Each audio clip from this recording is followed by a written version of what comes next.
Esse podcast é apresentado pela Fita, o selo de podcasts de Quebrada.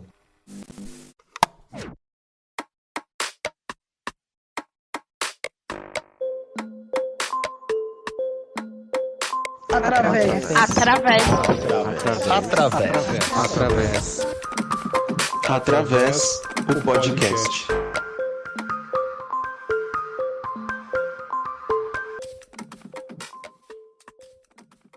Nos últimos anos, a maternidade tem sido cada vez mais discutida e valorizada, com a busca por informações e apoio para as mães em todas as etapas dessa jornada. Hoje, é possível encontrar uma grande variedade de recursos e serviços voltados para gestantes e mães de todas as idades, oferecendo suporte e orientação para que possam viver essa experiência da melhor forma possível. Os profissionais de saúde são essenciais no contexto de maternidades, pois oferecem suporte técnico e emocional às gestantes e mães. Profissionais de saúde como obstetras, enfermeiros obstetras, obstetrizes e fisioterapeutas são responsáveis por acompanhar a gestação, orientar sobre cuidado pré e pós-parto, realizar exames e cuidar da saúde do bebê e da mãe. Já profissionais como psicólogos, psiquiatras, musicoterapeutas, arteterapeutas auxiliam no enfrentamento das emoções e na prevenção e tratamento de possíveis transtornos como a depressão pós-parto. A presença desses profissionais na maternidade é fundamental para garantir um atendimento humanizado e qualificado, contribuindo para a saúde e bem-estar tanto da mãe quanto do seu filho ou filha.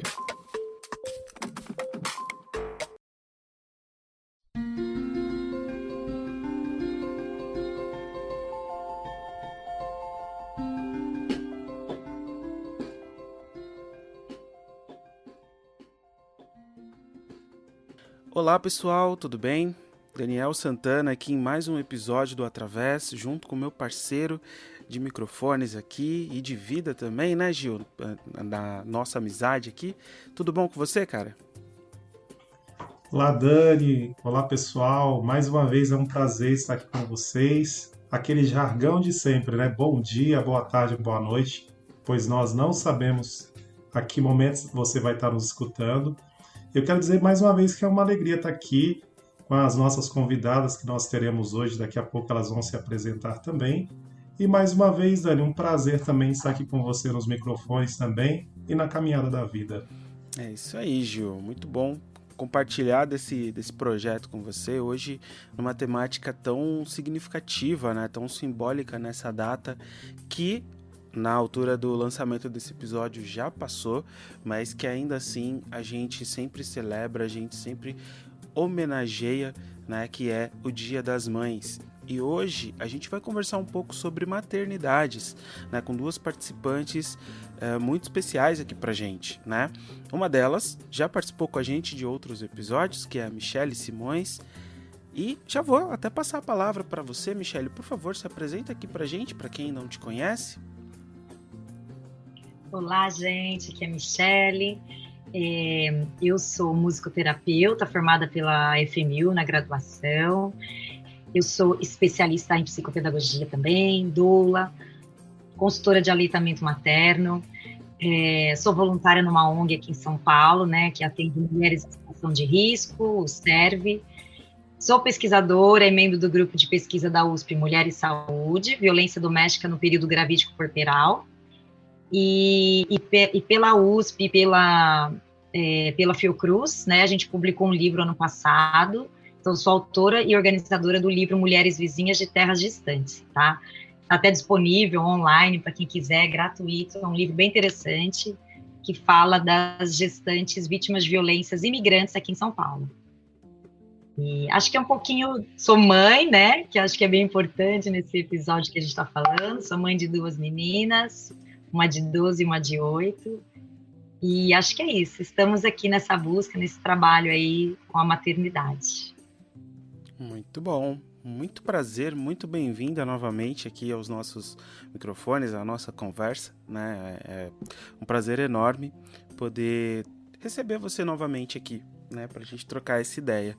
Sobre o livro que você comentou, acho que é até uma coisa bacana, se você puder depois compartilhar com a gente o link, aí a gente já deixa disponível aqui, junto com o episódio, né, com as dicas que a gente também vai divulgar nas redes sociais depois, para quem se interessar. Compartilhe. Né? Compartilhe sim. Esse livro não tem capítulo de musicoterapia, o da musicoterapia vai sair esse ano, mas ele tem um capítulo lá das histórias e que eu participei também. Ah, maravilha. Então, a gente já deixa o link aqui para vocês poderem acessar e conhecer também esse trabalho que a Michelle colaborou, né? Que é essa edição e publicação desse livro.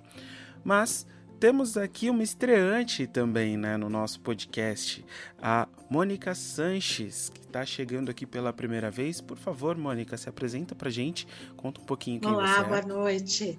Eu estou acostumada a ouvir o tio Gil saudar a gente todo dia lá com olá, como vai? Tudo bem, né?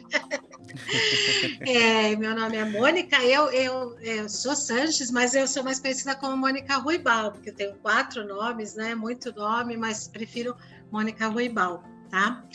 Eu sou pedagoga, arteterapeuta, arte reabilitadora e atualmente eu trabalho numa clínica multidisciplinar, 90% das crianças com TEA, transtorno do espectro autista, e tenho 7 grupos de mães por semana. São 7 grupos que eu atendo as mamães dessas crianças neuroatípicas.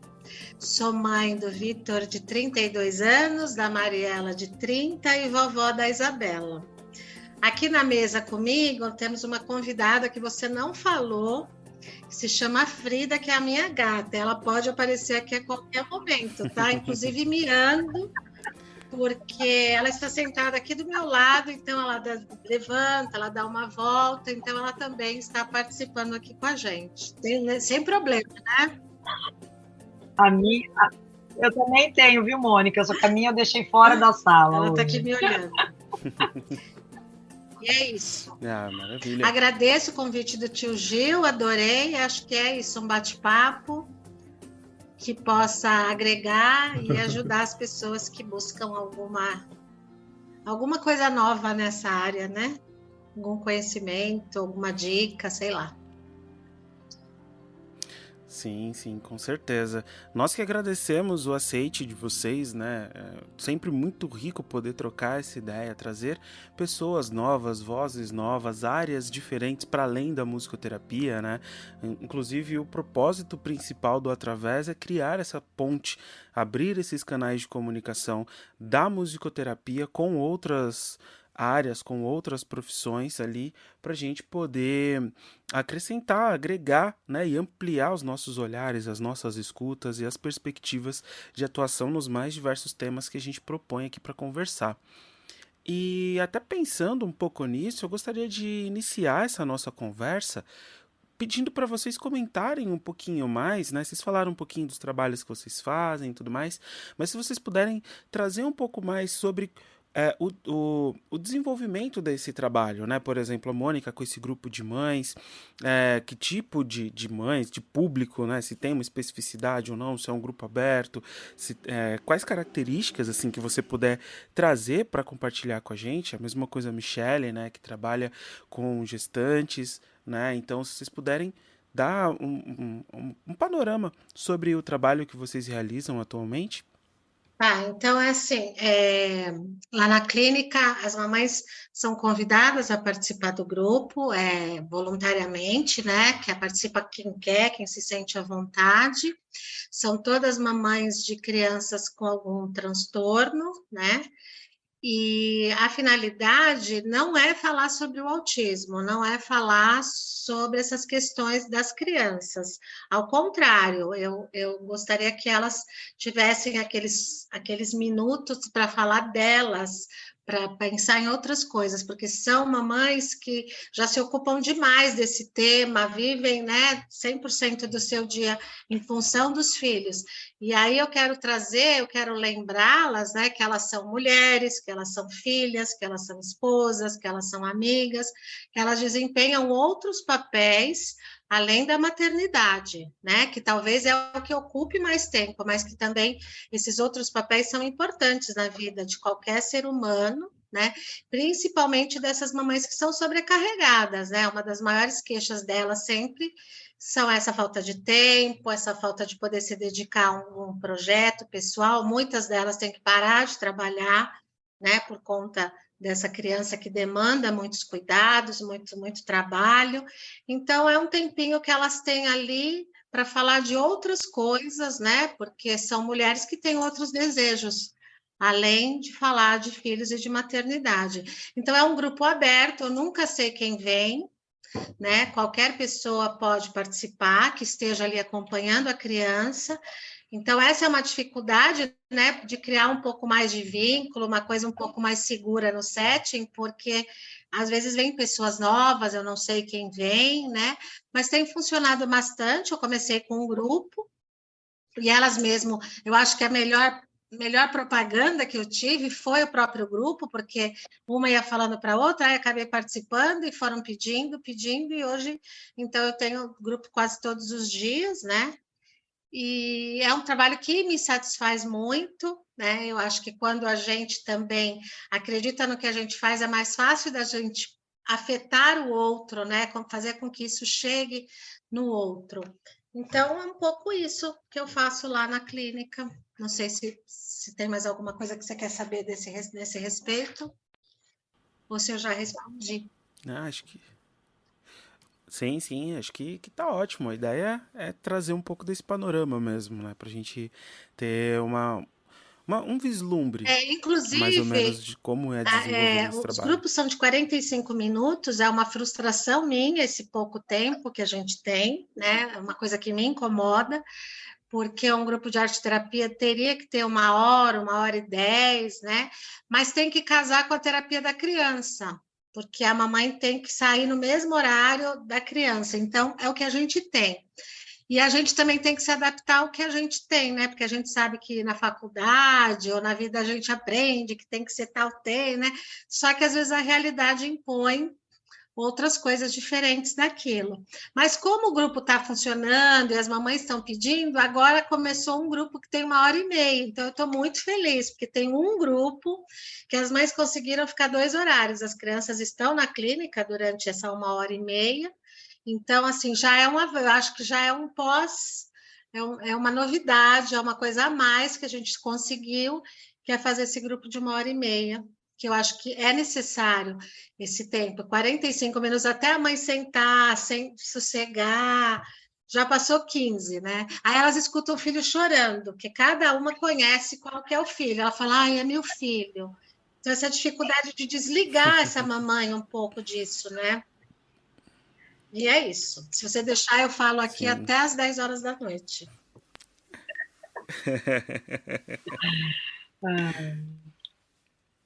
Escutando a Mônica falar, eu até me lembrei que eu nem comentei, mas eu tinha até esquecido que antes da pandemia eu estava numa outra ONG que se chama Casa do Aconchego. Eles acolhem muitas famílias que fazem tratamento no Instituto da Criança, no Hospital do Câncer, no Instituto do Câncer, em Itaci, né?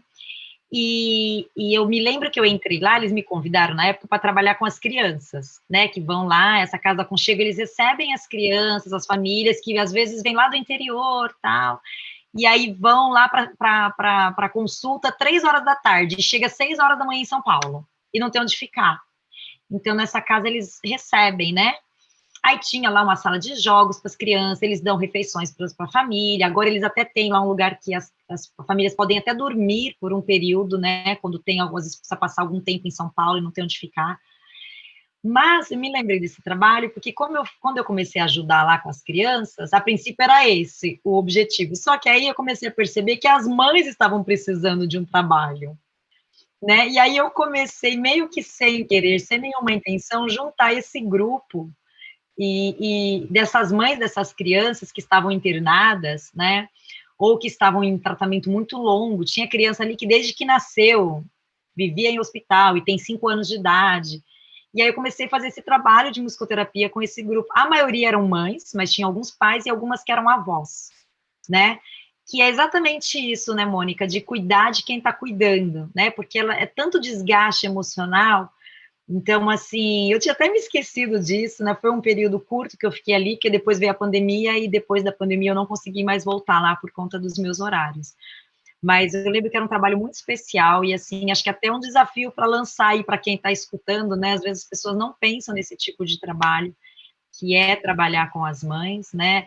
Eu que sou mãe de crianças típicas, às vezes sinto uma falta danada de uma coisa dessa, imagina uma mãe, né, de uma criança que está hospitalizada, que está internada, ou que tem algum outro transtorno, então é bem interessante. Parabéns pelo trabalho, Mônica. O meu trabalho hoje é mais voltado para as gestantes, né, pensando na questão da maternidade, mas eu também atendo algumas mães com questões diversas que me procuram. Eu até falo que eu sou consultora materno-infantil, né? Um título que eu me dei, porque muita mãe que eu acompanho a gestação, depois está com o bebê, está com algumas dúvidas, estão com algumas questões, e aí me ligam, me pede ajuda. Às vezes não é de amamentação, mas às vezes é isso, é um momento de escuta, é um colo, porque ela tá com palpite de vó, de sogra, de mãe, de vizinha, e ela tá toda confusa, e marido, e aí não sabe muito bem, e ao mesmo tempo que a gente tem um monte de informação na internet, a gente tem informação demais, né? Então a pessoa não sabe nem qual a informação que ela escuta, e eu percebo que essas mães que criam um vínculo comigo, elas acabam buscando uma escuta mesmo, né? Às vezes até mais do que um conselho, uma escuta, e aí muitas vezes procuram também para fazer esse tipo de atendimento, né? E eu até falo, até na consultoria de aleitamento materno, às vezes eu vou até a pessoa, ou mesmo que é online, quando às vezes eu chego lá, às vezes é 2 horas que eu fico lá só de escuta, às vezes não tem nada de manejo técnico na amamentação, mas essa mãe está com tanta coisa que ela não tem para quem falar daquilo, naquele puerpério, que a hora que eu chego lá, a consulta de aleitamento virou um momento de escuta. E não que não seja importante, né? Mas que muitas vezes é isso. E aí a mãe sai, eu saio de lá, ela fala, já está ótimo, a amamentação deu certo, né? Então, muitas vezes acontece isso também. E as gestantes que eu atendo na ONG ou farmácia particular, né?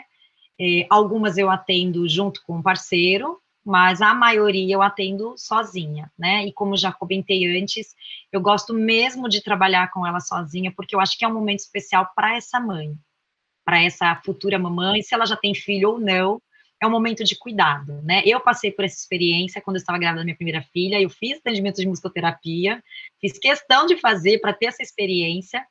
A musicoterapeuta, na época que me atendeu, não tinha nenhuma especialidade em obstetrícia, não sabia nada desse tipo de coisa, mas mesmo assim foi uma experiência muito legal. Então, eu acho que... E eu me lembro mesmo até de momentos que eu estava com cãibra na sessão e ela fazia uma massagem especial, ela usava alguma coisa especial comigo, então me marcou muito isso. Era um momento de cuidado, que eu deitava, que eu relaxava.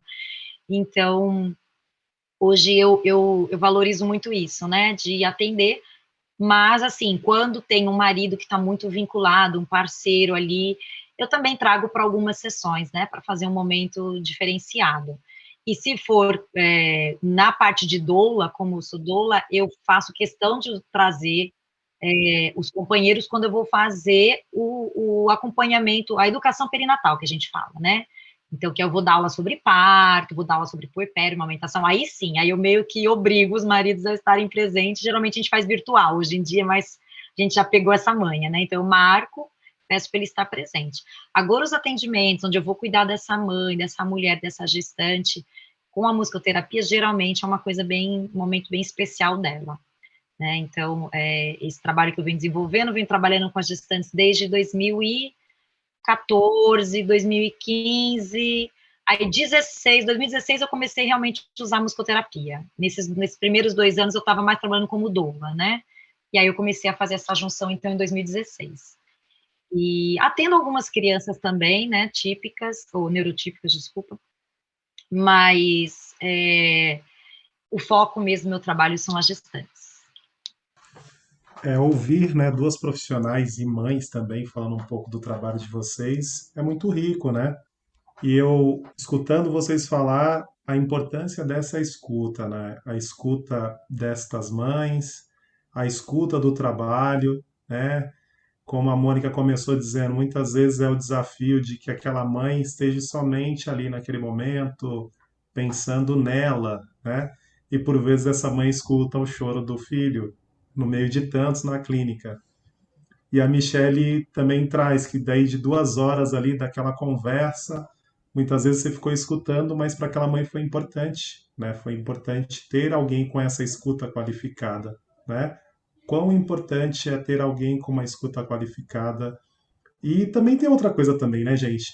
De mãe para mãe, né? Mãe para mãe ali escutando, às vezes você observa e às vezes tem coisas que, poxa, eu passei por isso na minha gestação, enfim, ali nos primeiros meses de vida do meu filho, da filha, né? E por algum momento também entra essa mãe também em ação, né? Porque eu fico imaginando, nós, enquanto profissionais, também sou pai, nós estamos diante das pessoas também, mas a gente não deixa de ser quem somos, né? É essa identidade que nós carregamos conosco para onde quer que nós vamos, né? Onde quer que estejamos, e o quanto isso é super importante. Mas já gostei demais assim de escutar vocês, falando um pouco aí do trabalho de vocês. A gente ainda tem mais perguntas para fazer. E eu tenho uma pergunta aqui, do ponto de vista de vocês, quais são os desafios da maternidade nos dias de hoje? A gente sabe que existe muitos desafios, né? A mãe que trabalha, a mãe que sai, e a mãe também com a criança com deficiência ou não. Mas do ponto de vista de vocês, quais são os desafios hoje da maternidade? E aí, bom, eu acho que são muitos, como eu falei, um pouco tem essa coisa da informação, né, que hoje a gente tem muito mais informação do que se tinha antes, do que as nossas mães tiveram. Então, por um lado, é bom, né, que a gente consegue, mas por outro lado, às vezes deixa a gente um pouco atormentada, né, eu tô falando como mãe agora. E mesmo com as mulheres que eu atendo, elas chegam com milhões de informação, né, às vezes, ou até aquelas que não buscam novas informações, chegam com informações, por exemplo, no caso de gestantes, com mitos, carregando aquelas informações que a gente já sabe que não tem nenhuma evidência, sabe? Coisas que a gente, às vezes, tem que quebrar algumas barreiras com essas informações. Mas eu acho que o desafio hoje é isso, e acho que também, assim, pelo menos para mim, até como mãe falando, eu acho que é quebrar também um pouco desses mitos que a gente carrega sobre a educação dos nossos filhos, né? Muitas mães eu vejo estão querendo quebrar um pouco esse paradigma da educação autoritária, da educação, né? Trazer para uma coisa mais participativa com as crianças, mas ao mesmo tempo a gente carrega com a gente isso, né?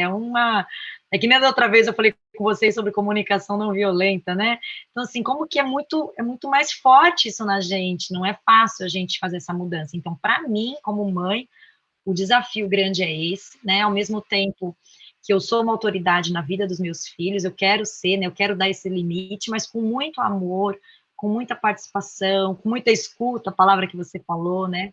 E eu acho que é muito desafiador porque nós não fomos educados para isso, né? A gente não tem esse repertório, né? Falando da música da a gente não tem um repertório desse. Então, assim, a grande maioria das mães não teve uma educação com inteligência emocional. Então, às vezes, a gente mesmo não sabe como lidar com tudo isso.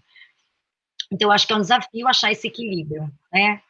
Para mim, quanto mãe, eu vejo que é isso, e com tantas teorias, tantas coisas bombardeando, assim, a mente da mãe, muitas vezes a gente fica meio perdida, né? E eu acho que as gestantes que eu atendo também tem um pouco disso, que são muitas informações, e aí vem muito, no caso delas, é muito mito mesmo que vem sendo carregado, e as histórias que elas me contam sobre parto, eu tenho que ir quebrando um por um, mostrando que aquilo, né, é uma coisa que já não tem mais evidência, que aquilo, então, assim, o desafio para mim como profissional com as mães é esse.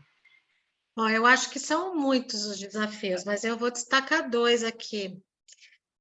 Eu acho que um deles é a superproteção. Eu acho que eu sou mais velha que todos vocês aqui, né? Já sou vovó, mas eu vejo que essa geração de agora também tem uma superproteção maior do que eu tive com os meus filhos, que têm 32 e 30.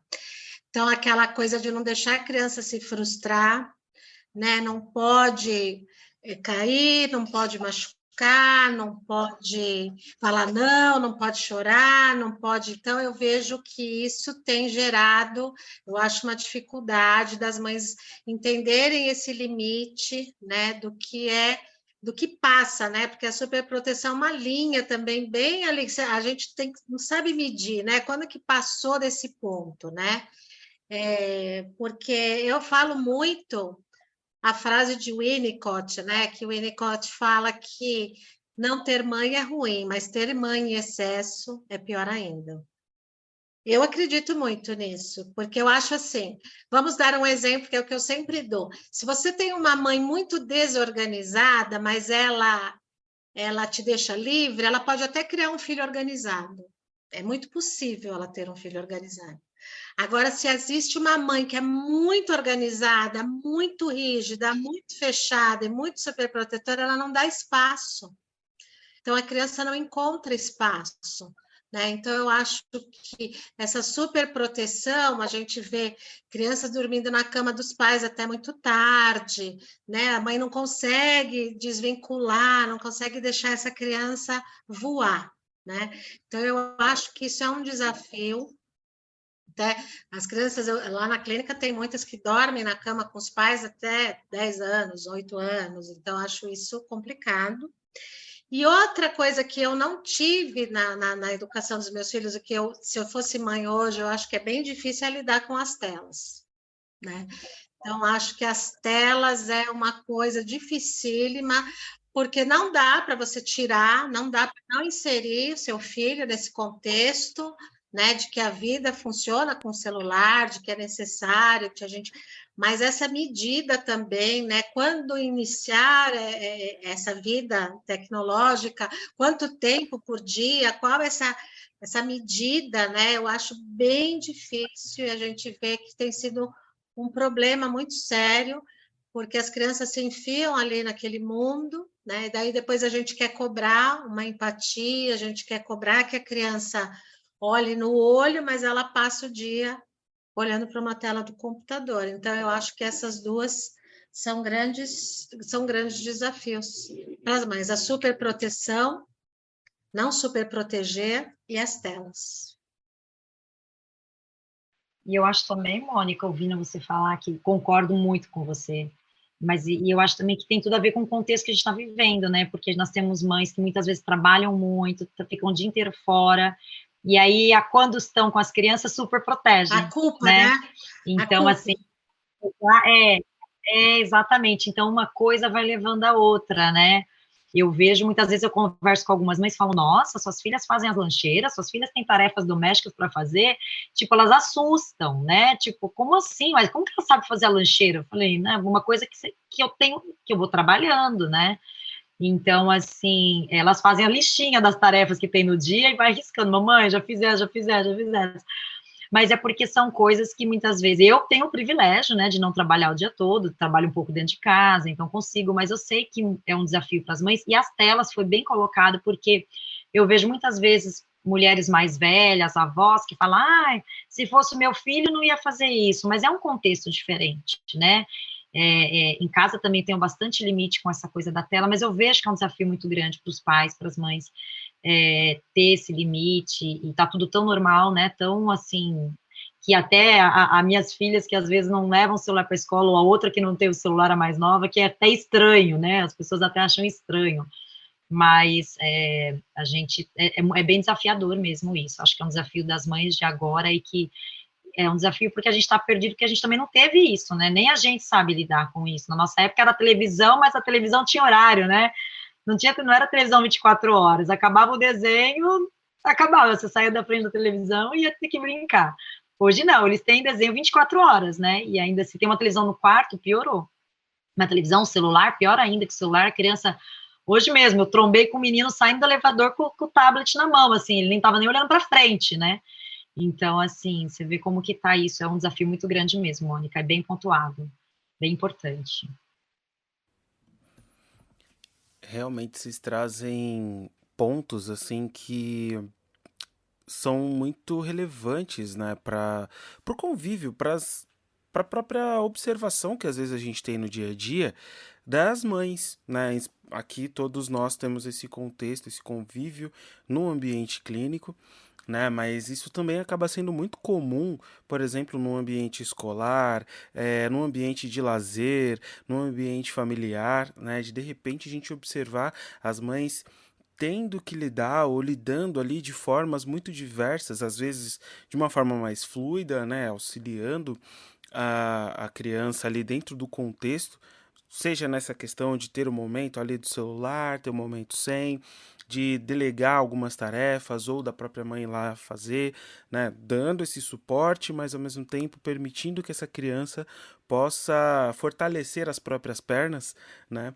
Mas acaba sendo muito comum também o oposto, né? Quando esse fortalecimento, aliás, quando esse fortalecimento acaba sendo desmedido, seja para mais ou para menos, por conta da superproteção ou por conta desse espaço excessivo que é concedido, né? E aí não tem essa borda, não tem essa modelagem na questão do comportamento, da educação, das interações sociais, entre outros aspectos ali, né? O que me faz pensar muito numa frase que acredito que até hoje ainda é bastante utilizada, né? Uma frase bem clichê, que é aquela: quando nasce uma criança, nasce uma mãe, né? Então, vocês já trouxeram ali sobre essa questão dos desafios que são observados, que são enxergados atualmente, que isso não é uma máxima, né? Como a Michelle trouxe lá, já dá para colocar essa frase no rol de mitos,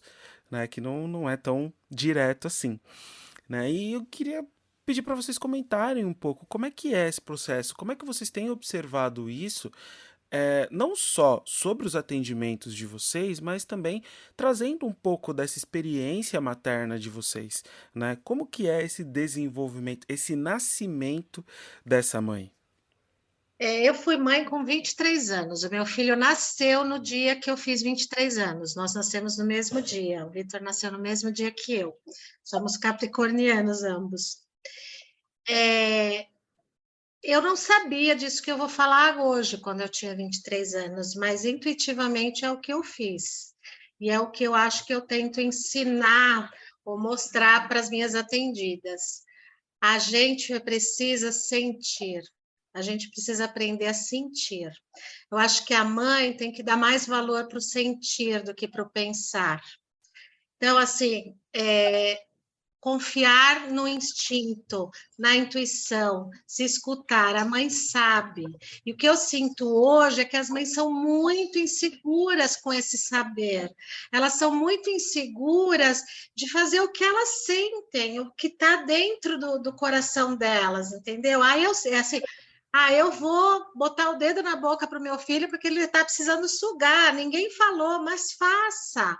Sabe? Eu acho que a gente tem que se ouvir. Eu acho que eu nunca tive dúvidas. Eu falo, gente, que para mim a coisa que eu fiz de mais fácil na minha vida foi ser mãe. Foi muito fácil, eu achei muito fácil. Deu muito certo, dá muito certo, mas é porque eu acho que eu me permitia sentir. Eu nunca fiquei muito assim, será que eu devo? Será que eu não devo? Será que...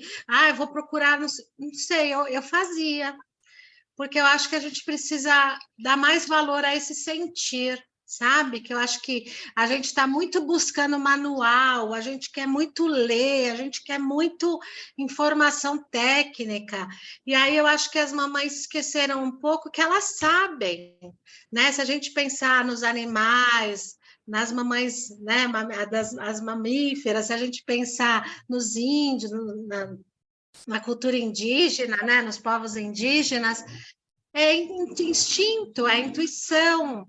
Então, eu acho que a mãe nasce se ela se permite, se ela ouve esse chamado, se ela entra em contato com essa maternidade. Agora, se ela fica muito nessa coisa do manual, sabe, do técnico, acho que ela perde muito.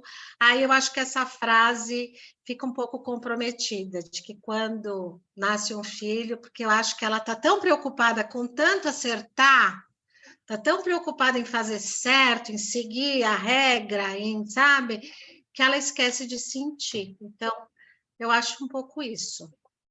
Eu fiz isso, eu falo, sem saber, porque eu tinha 23 anos, eu era uma menina, acho que eu brincava de boneca, né? Então, acho que, mas é isso, eu sempre ouvi o meu coração.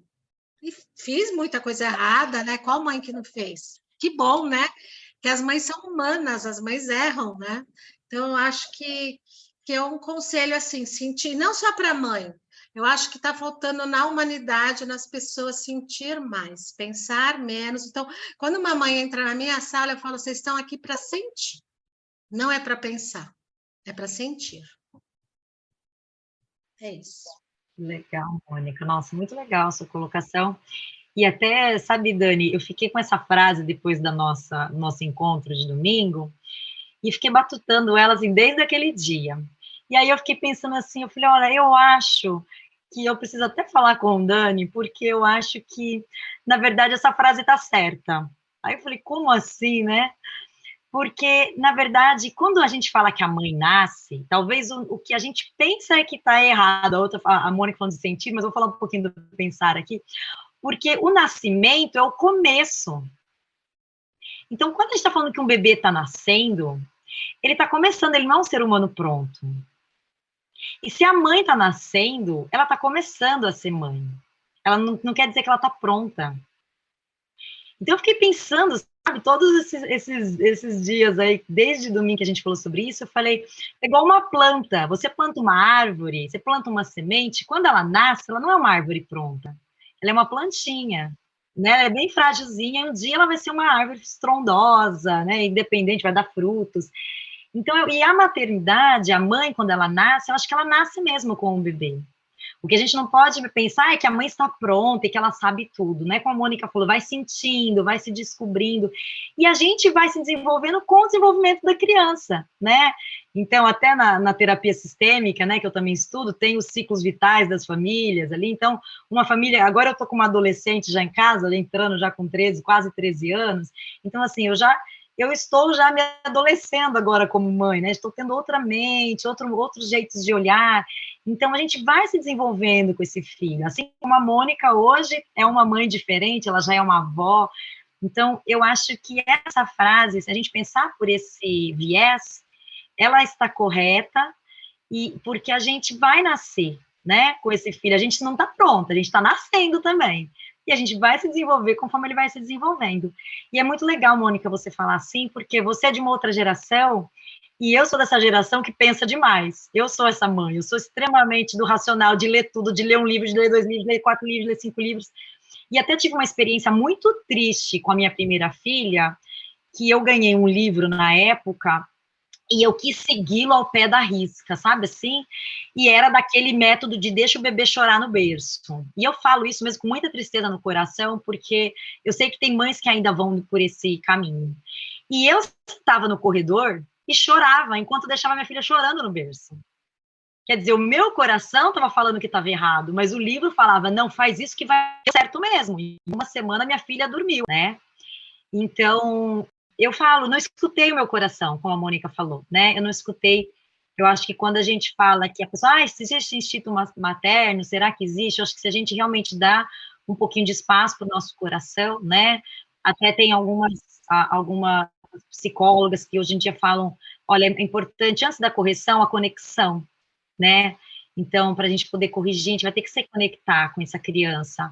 Então, essa fase eu lembro muito bem, eu lembro com tristeza, eu falo, gente, eu segui tanto um livro que tinha que deixar, né? E eu chorava junto, eu ficava no corredor chorando, mas eu seguia, daqui 1 minuto eu posso entrar, né? Quando ia dar mamada, deu 15 minutos, pode arrotar, não, daqui 1 hora tem que mamar de novo. Então, assim, porque é isso, né, Mônica? Eu acho que a gente está perdendo mesmo um pouco de escutar, né, e ainda essa semana passada, essa semana, nem lembro, eu compartilhei também com um grupo de mães, falando exatamente de novo sobre isso, que eu tenho lido muito falando, não, a gente não pode ficar elogiando muitas crianças, a gente tem que fazer mais encorajamento, e outro dia minha filha falou para mim, mamãe, você nunca fala para mim que está orgulhosa de mim, né, e aquilo me tocou no coração, eu falei, poxa, eu estou seguindo manual falando, não fala, cuidado com os elogios, mas aí também a gente vai para outro extremo, e aí aquilo me doeu o coração, eu falei, que bom que ela tem espaço para me falar disso, né, se carregasse isso para a vida toda, e um dia falasse, minha mãe não tem orgulho de mim, gente, eu tenho o maior orgulho dela, mas não falo, porque tem um manual dizendo isso. Então, eu pedi perdão para ela e falei, filha, a mamãe tem muito orgulho de você. E aí eu falei isso no grupo de mães, falei, gente, a gente às vezes estuda tanto, fica tanto atrás de coisas e não escuta o nosso coração. Mas que bom que, pelo menos, né, quando a gente tem filhos que podem falar isso, né, e nos mostrar o que a gente está seguindo, mas, Mônica, é bem colocado, e acho que é esse mesmo desafio dessa geração nossa, né, muito pensar, e a gente fica mais perdido do que se achando, muitas vezes. Então, bem legal ouvir de você, que é de uma outra geração, né, é bem importante isso. Eu acho que é importante, sim, a gente estudar, mas também ouvir o nosso coração também, acho que é um caminho Talvez muito... o equilíbrio, né, prazer. Michele? O equilíbrio é tudo, né? Sim, com certeza, com certeza. Nossa, que beleza escutar vocês falarem, né? Eu tô aqui, realmente, tô emocionado com o que vocês estão falando, porque chegou no lugar mesmo do sentir, né? Não tem como não vocês falando e eu lembrando da minha mãe. Vocês estão falando, eu tô lembrando da minha mãe, tô lembrando aqui da minha esposa, né? Então, as mulheres, né, que eu tô cercada, minha sogra, minha cunhada, que agora também é mãe, minhas cunhadas, enfim, né? Vocês me levaram para esse lugar materno também, né? E a importância do sentir, né? E uma coisa que ficou para mim, assim, do que vocês trouxeram, né? É que essa mãe, né? Ela vai evoluindo também de acordo com a faixa etária do filho, né? E eu tenho certeza que hoje a Mônica falou também da neta, né? Então também evoluindo enquanto mãe e avó, né? A Michelle trazendo aí as filhas, né? A primeira filha, agora adolescente também, né? O quanto também vai ter esse amadurecimento também da pessoa. Isso é muito bonito também escutar isso, né? Ter esse espaço também onde a mãe também diz, gente, eu errei, poxa. Em outros momentos não, né? Talvez tem que ficar naquele lugar que não, a mãe não erra. Sei lá, a mãe não transa, brincadeira. Ou seja, essas coisas, esses mitos, né, Michele, que você trouxe muito bem também lá na sua fala. Os mitos que a gente vai carregando também, vai se tornando adultos também com algumas coisas que a gente fala, poxa, isso não faz mais Uhum. sentido. E do lado de cá, não que hoje é o tema esse, mas também aquele do outro lado, né? O pai que não demonstra afeto também, né? E que bom que nós temos esse espaço para poder falar, poder discutir, poder escutar vocês e, acima de tudo, poder sentir, né? Poder sentir cada um chegando no seu ponto, né? Que você olha e fala, poxa, eu comecei a olhar que talvez eu possa ir para outro caminho também, tá tudo certo, né? Então isso é super importante. Tem uma frase que eu levo comigo que é: enquanto você não toma consciência, não tem nada para mudar. Você, né? Você, o que é importante para você. Mas seguindo, hoje a gente vive questões culturais, sociais também diferentes do que foi há alguns tempos atrás. Isso também é evolução também da própria humanidade. Essa pergunta não está no roteiro, mas eu acho que vocês vão desenrolar muito bem também. E aí, uma coisa que vem pensando também, né? Hoje a mulher, na grande maioria das vezes também, ela está no mercado de trabalho, ela também tem buscado formação, e cada vez mais essas mães têm se ocupado, inclusive, da maternidade depois que ela já se formou, depois que ela está estabilizada financeiramente, né? Isso é um retrato da questão cultural, social que a gente vive, né? E que é diferente de tempos atrás. E aí eu gostaria que vocês pudessem, enfim, a partir dessas ideias que eu estou trazendo aqui, também vocês trazerem um ponto de vista de vocês, também porque é uma sociedade também que a gente está vivendo hoje de um outro jeito, né? Onde a mulher também tem a liberdade também e tem as suas escolhas. Tem aquelas que não escolhem ser mães também, mas nem por isso deixam também de ser mulheres. Há vários debates nesse sentido, mas não é esse o debate. É mais dessa mãe, dessa mulher que tem escolhido talvez a maternidade num outro tempo, depois de estar estabilizada financeiramente, economicamente, já fez faculdade, enfim. Eu sei que essa pergunta não está no nosso roteiro, mas sei que vocês brilhantemente vão trazer para nós aí o ponto de vista de vocês. Eu vejo que, assim, como tudo vai ter suas vantagens e suas desvantagens. Você vê a Mônica falando que teve filho, né, com 23 anos. Minha mãe também teve eu com 21 anos, né? Então, assim, no caso dela, ela acabou não continuando os estudos, mas eu vejo que tem alguns desafios, algumas coisas boas, às vezes algumas coisas ruins, né? Então, mães, às vezes, mais velhas, às vezes acabam tendo que também, vou ter menos tempo de convívio com os filhos, tem todas essas preocupações, né? Eu atendi um casal recentemente que ela já estava com 52 anos e teve o bebê agora, que, né, também foram muitos anos tentando, enfim.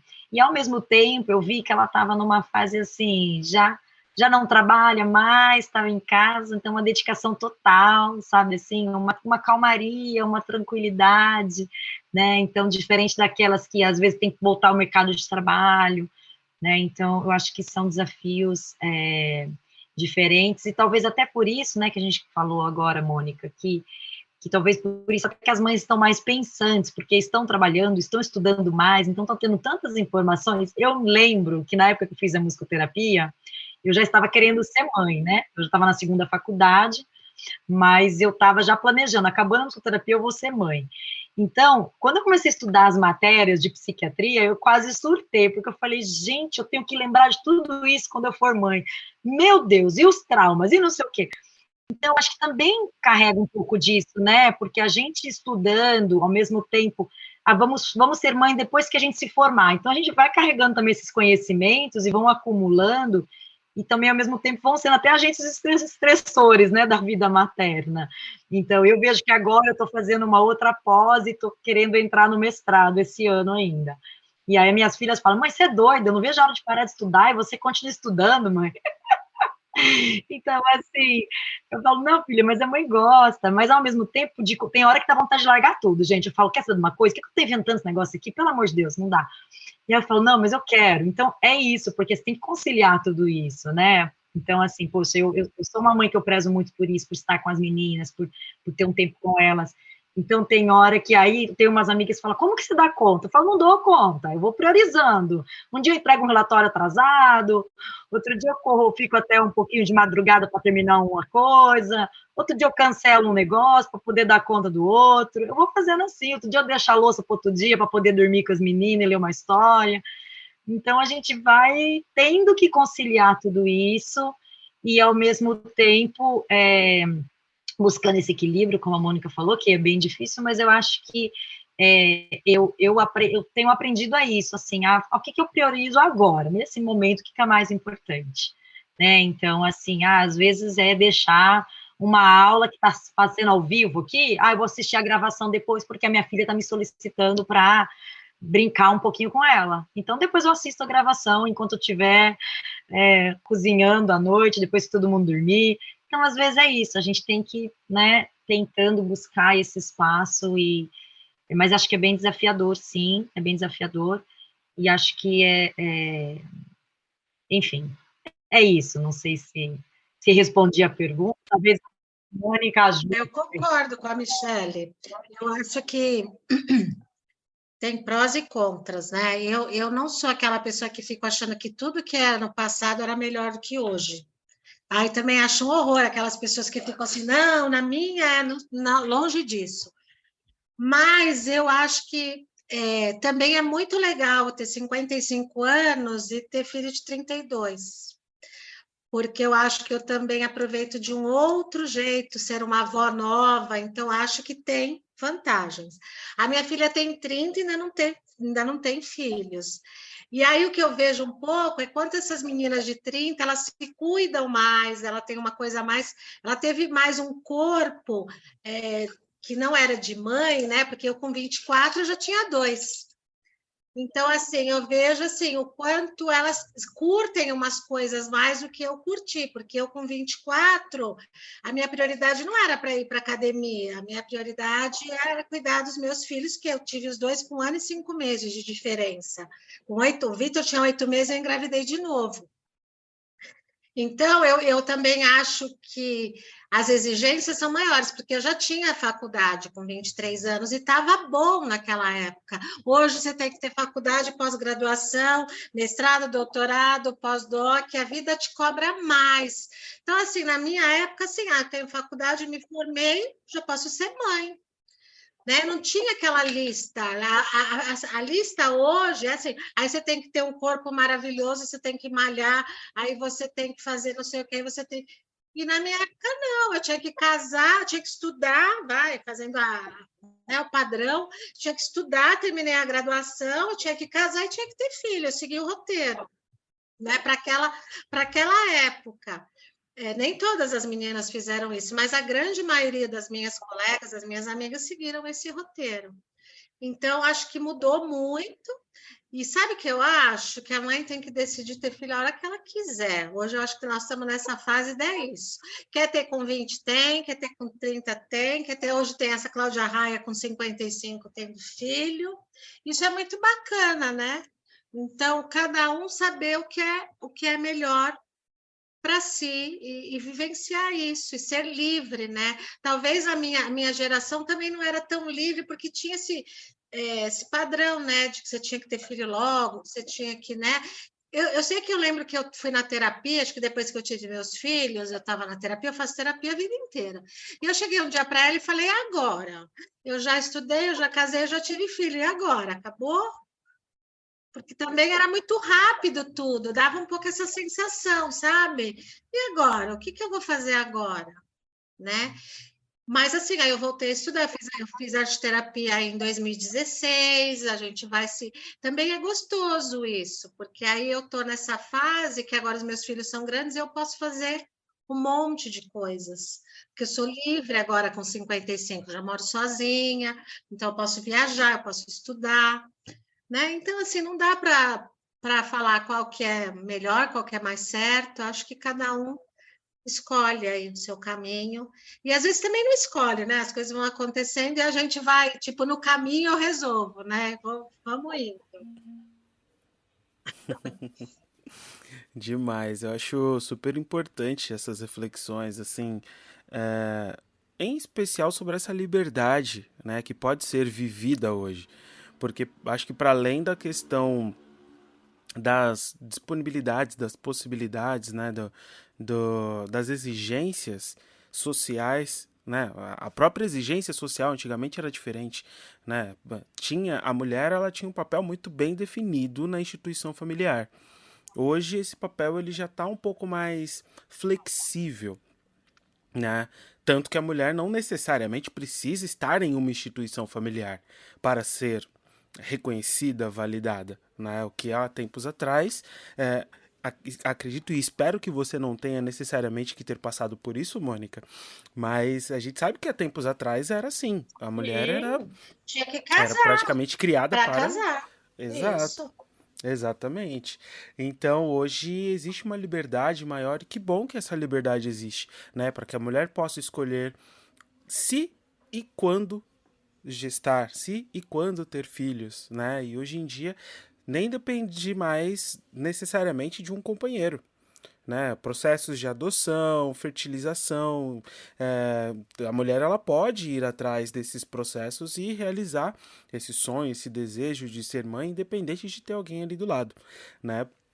E até pensando nisso, tem duas perguntas que eu acho que vale colocar juntas, talvez, né, nesse processo, que eu fico pensando bastante sobre toda essa diversidade de maternidades que a gente encontra atualmente, né? Pensando, por exemplo, nessa mulher casada, que tem filhos jovens, mães que de repente por questões diversas da vida engravidam muito cedo, acabam sendo mãe solo, ou que o parceiro já não está mais ali presente, né? Ou que tem, seja por alguma intercorrência durante a gestação, no processo de parto, mas que essa criança, ela tem ou traz ali algum tipo de deficiência, alguma outra necessidade específica que vai demandar mais dessas mulheres, né? Então, as perguntas que eu vou trazer, elas vão, de certa forma, se conectar, elas podem ser respondidas separadamente também, mas elas vão se conectar justamente nesse lugar, assim, sobre os desafios, né, e que essas diversidades trazem para essas mães, nessa troca com outras mulheres, né, que a gente estava falando aqui agora há pouco da questão dos grupos, né, o Gil trouxe o comentário de que tem a relação de mãe para mãe, né, uma mãe aconselhando a outra, mas nem sempre esses conselhos ou esses encontros vão estar dentro do mesmo contexto. Seja por questões de classes sociais, de poder aquisitivo, de regionalidades, né, de influências culturais, ou mesmo características ali familiares, né, que vão influenciar nessas trocas e como que isso vai impactando na vida dessas mulheres, como que elas vão podendo encontrar esse suporte, encontrar esse apoio, encontrar essas parcerias e trocas de ideia, né? E aí é justamente onde entra a minha segunda pergunta, que é com relação à importância, né? É uma pergunta que eu até fiz na live que a gente fez, deixo aqui até fazendo um pequeno parêntese no meu comentário, deixo o convite para você que está nos ouvindo, né? Caso tenha interesse, conhecer também a live que a gente fez no canal da TV UBAM, né? UBAM, UBAM, na qual conversei com a Michelle, conversei com a Isadora, justamente sobre musicoterapia obstétrica, esse trabalho voltado para as mães gestantes, né? E a gente conversou um pouco sobre isso, da importância da rede de apoio, né? Como isso vai fortalecer essa mãe em todo o seu processo, né, de gestação, desses primeiros meses de maternidade, em outras fases da vida que essa mãe vai encarar, né, que ela vai vivenciar. E eu acho válido também trazer essa pergunta aqui para vocês, pensando principalmente nesse contexto, né, da diversidade de maternidades. Quando uma mãe de um filho neurotípico encontra uma mãe de um filho neurodiverso e começa a trocar ideias ali, trocar referências sobre onde a criação e onde as características dessas crianças se aproximam e onde elas se distanciam. Quando uma mãe que de repente está numa família ou que está numa configuração familiar que traz, né, que possibilita esse suporte, tem ali um companheiro ou uma companheira que apoia, que acompanha, né, todo esse processo, tem outros familiares que vão auxiliar também, né, nesses cuidados com a criança, com a própria mãe, e de repente essa mãe encontra uma mãe solo, uma mãe que tem que dar conta sozinha ali, da criação, das necessidades que essa criança traz, das suas próprias despesas, autocuidado, aprimoramento, estudos, autoconhecimento, enfim, quando ela tem que sozinha dar conta de tudo isso.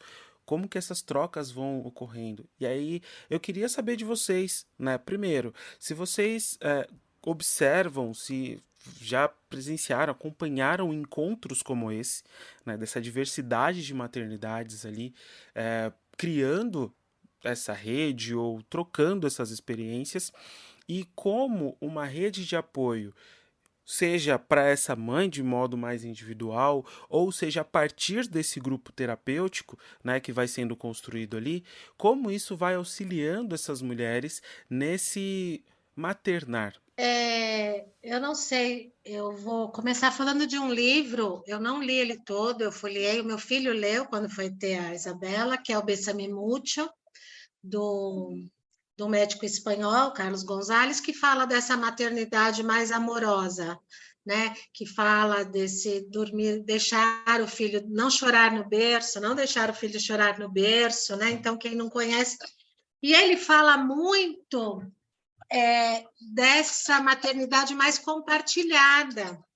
Ele dá exemplos mesmo dos povos indígenas. Toda a tribo, né? Não sei se a palavra ainda é certa, falar tribo, toda a comunidade indígena cuida da criança, né?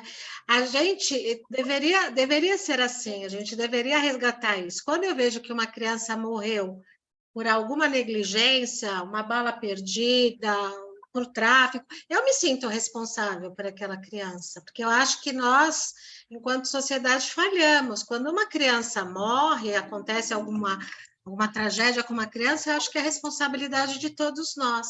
Mas a gente está muito fechado nos nossos mundos e muito individual, então acho que a gente perdeu. Mas, assim, numa comunidade indígena, todo mundo é responsável por aquela criança. Então, assim, por exemplo, eu estou num condomínio, às vezes tem 200 apartamentos, eu preciso sair, poxa, a gente tinha que ter esse hábito de alguém poder olhar essa criança, né, para a gente. A gente pensa, tem tanta gente aqui, eu estou num prédio com 200 apartamentos, e ao mesmo tempo eu estou sozinha, eu não posso sair, eu preciso ir na farmácia, mas não tenho com quem deixar meu filho, porque a gente criou essas barreiras, a gente se isolou, né? E eu vejo um pouco que as mamães que eu tenho mais contato, que são as que têm as crianças com TEA, elas sentem muito essa falta de suporte, né? Tem algumas que não têm vovó por perto, mora no normal, em outro estado, elas sofrem muito, né? Porque já são crianças mais difíceis de você deixar com outra pessoa, que exigem mais, que demandam mais. Eu escuto muitas mamães se queixarem, às vezes, dos pais, que não são tão presentes, porque, de novo, a criança neurotípica, ela exige muito, ela demanda muito, e, às vezes, esse pai não está tão presente quanto as mães gostariam, então, acaba sobrecarregando bastante as mamães. E o que eu vejo também é que as mães de crianças TEA, elas procuram esses grupos, elas se fecham nos grupos, porque elas falam que muitos amigos deixaram de ser amigos, que elas perderam, que elas não podem ir numa festa de aniversário comum, porque o barulho no buffet, a criança não sabe lidar com aquele, então elas acabam criando núcleos próprios, e deve acontecer isso com quem tem outras diversidades, né? Devem se juntar em grupos, porque ali elas se sentem mais protegidas, ali elas sabem assim, o buffet não pode ter música alta, não pode ter aquele monte de brinquedo, porque meu filho não dá conta. Então, ela sabe que ela vai encontrar apoio nessa outra mãe. E eu vejo o quanto ali a recepção, né, ficar na recepção da clínica é importante para elas, o quanto aquela troca, elas se sentem acolhidas e não se sentem, é só comigo que acontece. Então, o que eu vejo é que elas acabam, esses dias elas saíram juntas, elas foram tomar um café da tarde, e elas estão formando esses grupos, porque elas se entendem, elas falam a mesma língua, diferente às vezes de fazer uma mãe de criança neurotípica entender algumas questões.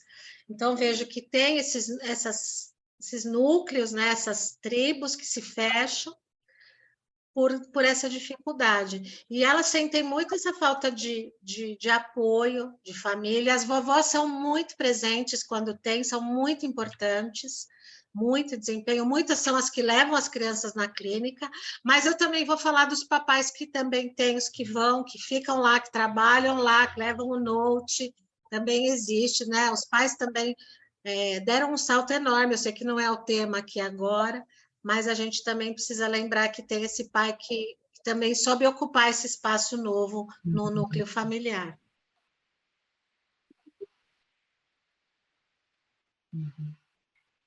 Muito bem, Mônica, esse livro é muito bom, também não acabei de ler, a gente está bem sintonizada aqui, Mônica. Carlos Fernandes, Carlos Gonzalez. Esse livro é bem legal mesmo, e acho que é para voltar de novo.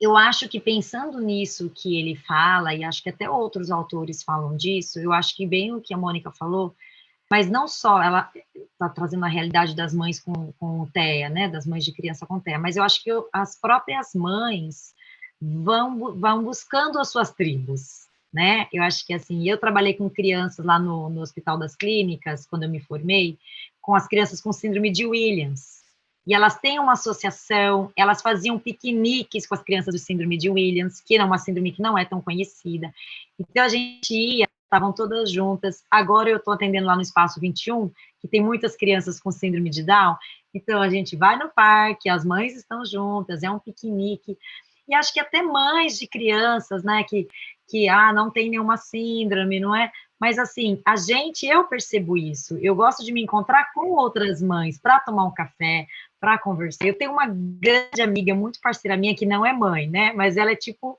a tia das minhas filhas, aquela minha amigona. mas às vezes eu sinto essa necessidade. Então, eu sou dessas que, assim, eu brinco que todo mês eu tenho que tomar um café com alguma amiga, viu? E gosto de falar, aproveito para falar mal do marido, tô brincando, tá? Mas assim, né? Então, assim, a gente desabafa, uma se entende, outra se entende. Então, acho que como a gente se perdeu nessa falta de tribo, nessa falta de comunidade, eu acho que a gente vai criando, né? A gente pode ver os adolescentes fazem isso, vão procurando seus semelhantes, o estilo de música, o estilo... E acho que a gente, quando se torna mãe, também vai procurando isso, porque, que nem a Mônica falou, até das crianças especiais, mas mesmo a gente, eu que tenho crianças, né, tem programas que, às vezes, dependendo da idade que a criança está, que a gente não vai poder mais ir, ou que vai ser mais complicado ir. Então, se alguém me convida para um casamento, eu falo, posso levar minhas filhas? Dá para ir? Né? Então, assim, tem um projeto lá na igreja. Mas dá para ir para minha filha? Porque à tarde eu estou com ela. Se eu não puder ir com as minhas filhas, eu não vou.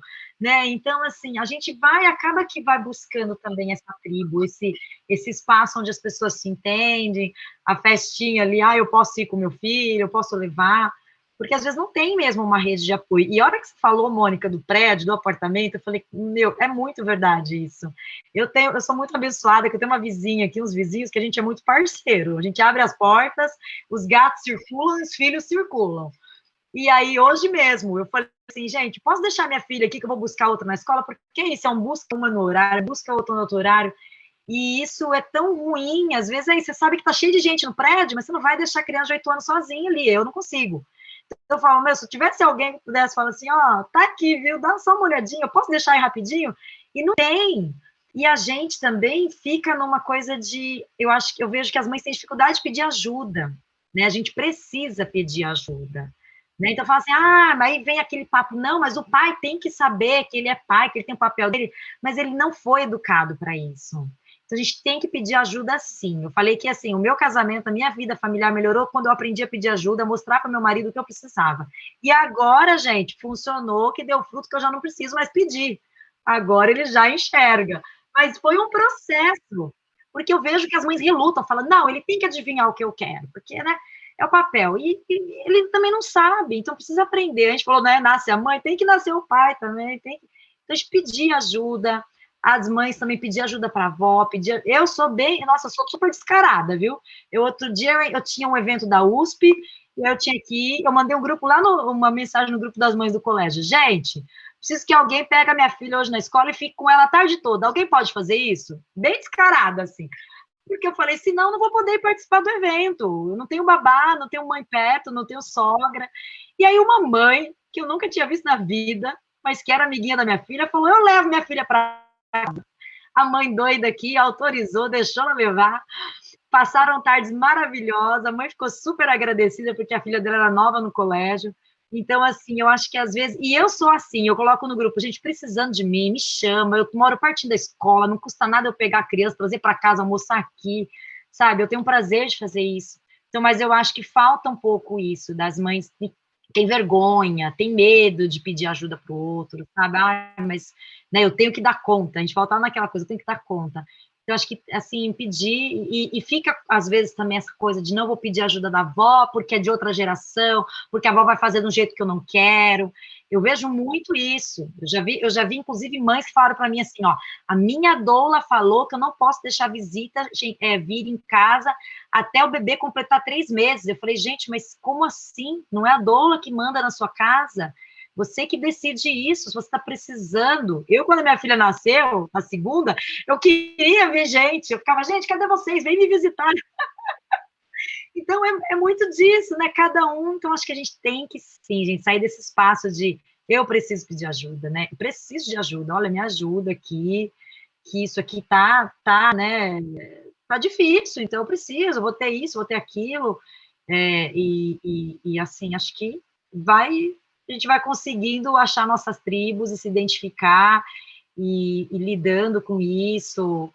Eu acho que as mães vão se encontrando dentro das parecidas também, mesmo dentro das mães. Tem aquelas mães que são um grupinho daquelas mais executivas, aquelas mais hippies, aquelas mais, né? Por exemplo, eu que estou muito na humanização do parto, elas são todas muito parecidas, gostam de usar sling, estão com uma roupa mais descolada, gostam de ir para o parque, aí você vê as outras. Então, acho que também vão se encontrando, e não acho isso ruim, acho que isso é normal, cada um ir buscando aí, né, a sua tribo, o seu pertencimento, né? Acho que isso é legal também, enfim. E as diversidades a gente vai sempre se encontrar por aí, né? Não acho que isso vai atrapalhar a gente encontrar as diversidades, a gente está sempre por aí encontrando. Mas acho que é importante isso, da gente perceber o momento de pedir ajuda e pedir mesmo, sabe? Ser um pouco cara de pau, assim. E também, se você pode, se é uma mãe que pode também, que nem eu falo, ofereço. Falo, gente, quando precisar, me chama. Eu pego a criança, trago para casa, à tarde estou em casa, com o maior prazer, sabe? Então, assim, acho que é legal também a gente poder se colocar nesse lugar de oferecer também. Bom, eu fiquei aqui na minha cabeça aqui, gente. Minha cabeça está a milhão aqui, pensando o que vocês falaram, um monte de coisa que vocês falaram. Eu fiquei lembrando aquele comercial antigo que ficava uma criança ia até a geladeira para pegar um pote de margarina. E aí olhava, mãe, só tem uma. Não sei se vocês vão lembrar. Mas o que legal, mãe só tem uma, mas também tem uma rede de apoio, né? E escutar você falar, Michele, que, poxa, não ter vergonha de pedir ajuda, né? Não ter vergonha de pedir ajuda. Não ter também a questão também de reconhecer também quando a gente erra, também porque a gente também é ser humano também, gente. É, a gente é ser humano. Atrás de uma mãe também tem alguém também com as suas dores, com as suas questões, né? E aí tirar esse rótulo aí que muitas vezes é colocado, né? A super mãe, enfim, não, é a mãe, né? A mãe suficientemente boa, é uma mãe, né? E aí na faculdade também a gente vai lembrando, eu lembro da minha mãe, vou abrir até um parênteses aqui, minha mãe é um barato, velho. Minha mãe é uma peça também. Tipo, não conversa com estranhos, né? Não sei se a mãe de vocês também era assim, gente, vocês que estão nos ouvindo. Não conversa com estranho. Eu pegava o ônibus, naquela época não tinha carro em casa, aí entrava dentro do ônibus, eu tô ali, na minha silêncio e tal, às vezes no mesmo bairro, mas às vezes queria estar só com o Walkman, né? O Discman, ó, bem pra lá, né?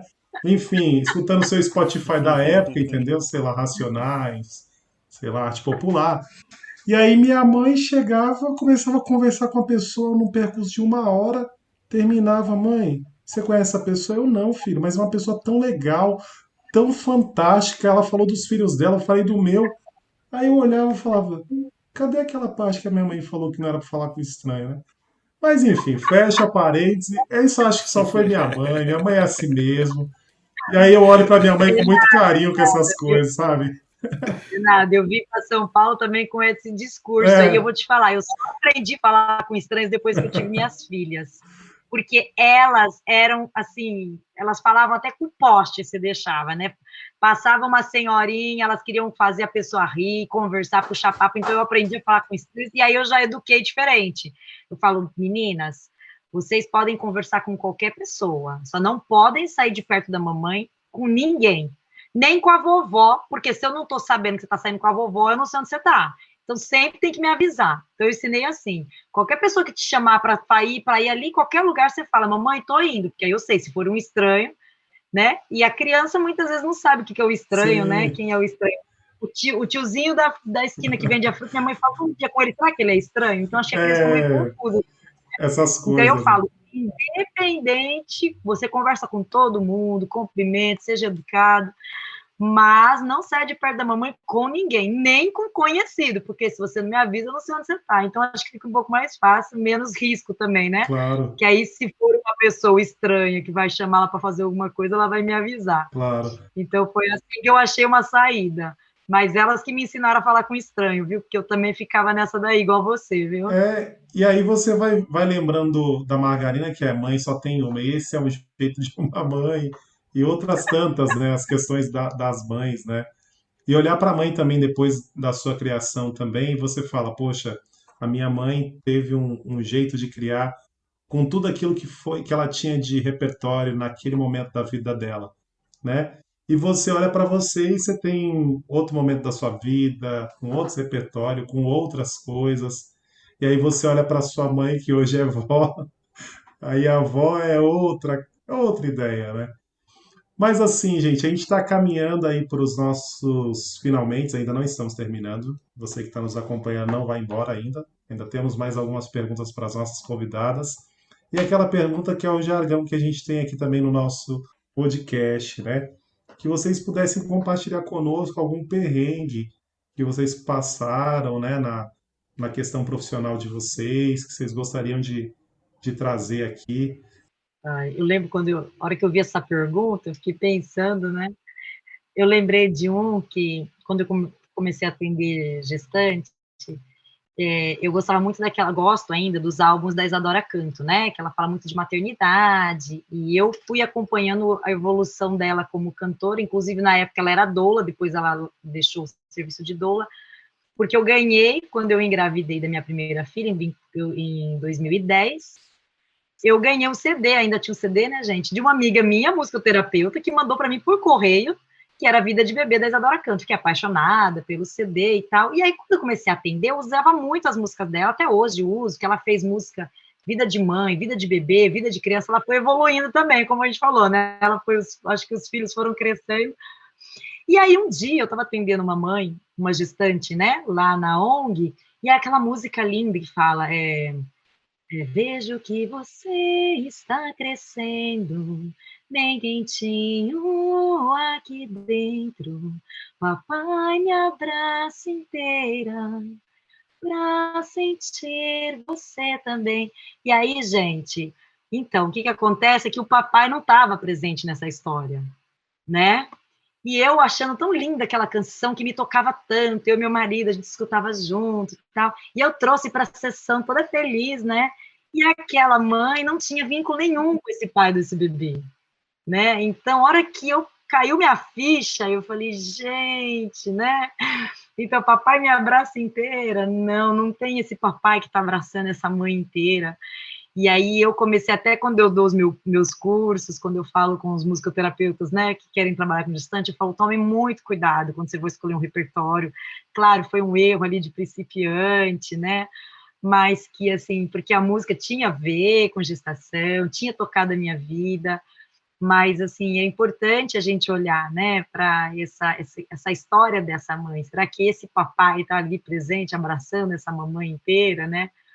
Então, acho que é bem, assim, importante, né, a gente tomar esse cuidado até, né, parece uma coisa tão simples, tão óbvia, Michele, mas você não sabia disso? A gente sabe, mas às vezes passa despercebido, né, então eu sempre falo isso para o pessoal que me acompanha, que faz os cursos comigo, eu falo, olha, toma muito cuidado, veja bem a letra, veja bem o contexto dessa mãe, né, para você não passar por isso. E como doula, eu já passei uma situação, algumas que, assim, no começo, em alguns partes, eu até sentia, eu passava um pouco mal, sabe? De pressão cair, assim, então eu fui aprendendo a lidar com isso.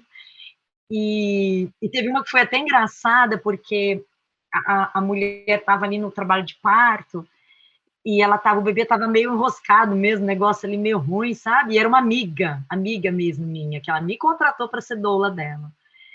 E aí, de repente, não tava muito, estava quase indo já para cesárea. Aí a médica pegou o vácuo, não, vamos lá, vamos tentar tirar esse bebê com vácuo, porque hoje em dia o vácuo é uma alternativa ao forceps, né?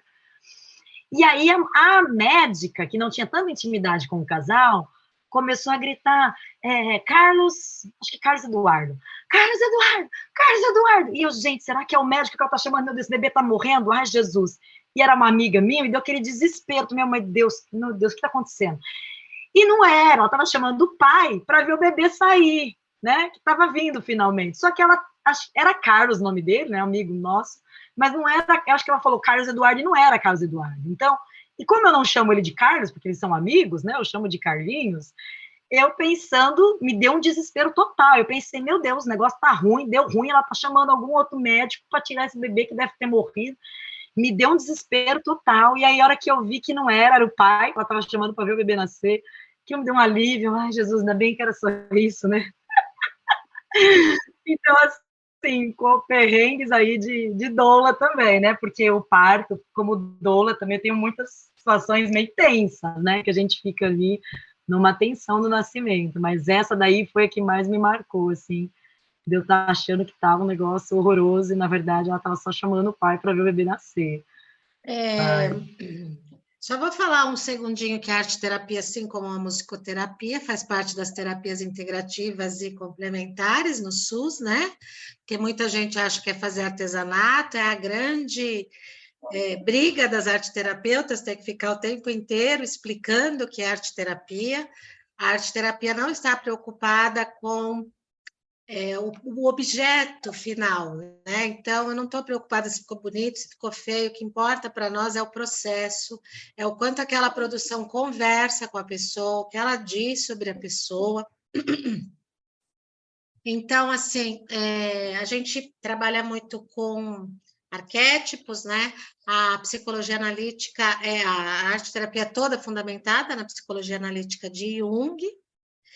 E eu gosto de acender vela na minha sessão, né? Gosto de acender uma vela para trazer os elementos da natureza.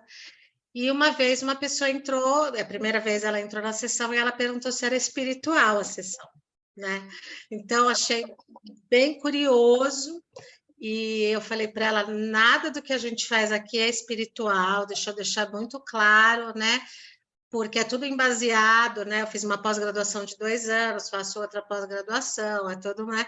Eu estou trazendo o elemento fogo, então não é o esoterismo da vela, nada contra, adoro também, não é nenhuma.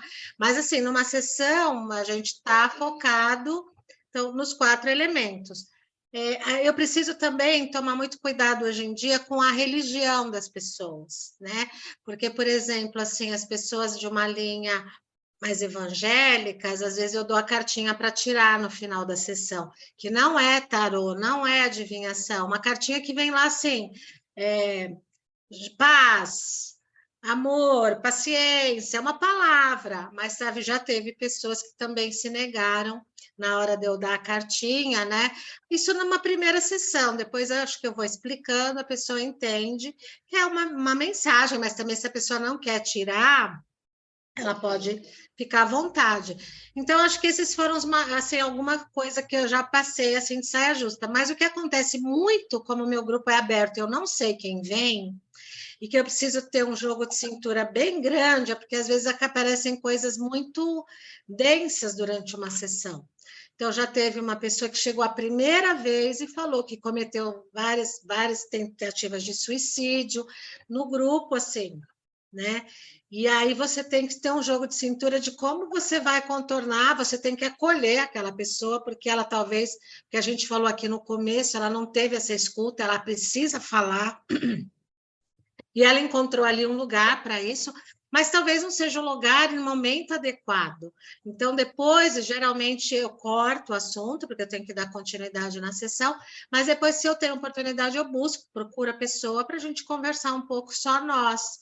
Né? Então, assim, a minha dificuldade do grupo ser aberto é bem grande, porque eu não sei quem vem, o que, que ela traz, que pessoa é essa, como que ela chega para a sessão. Então, acho que o meu perrengue está mais relacionado a esse grupo ser aberto. Né? Eu não sei quem vem.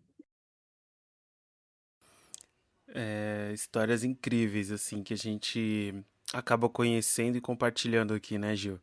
Eu adoro essa pergunta do perrengue, porque, primeiro que, como o próprio Gil traz, né, humaniza muito a nossa conversa, humaniza muito a nossa troca.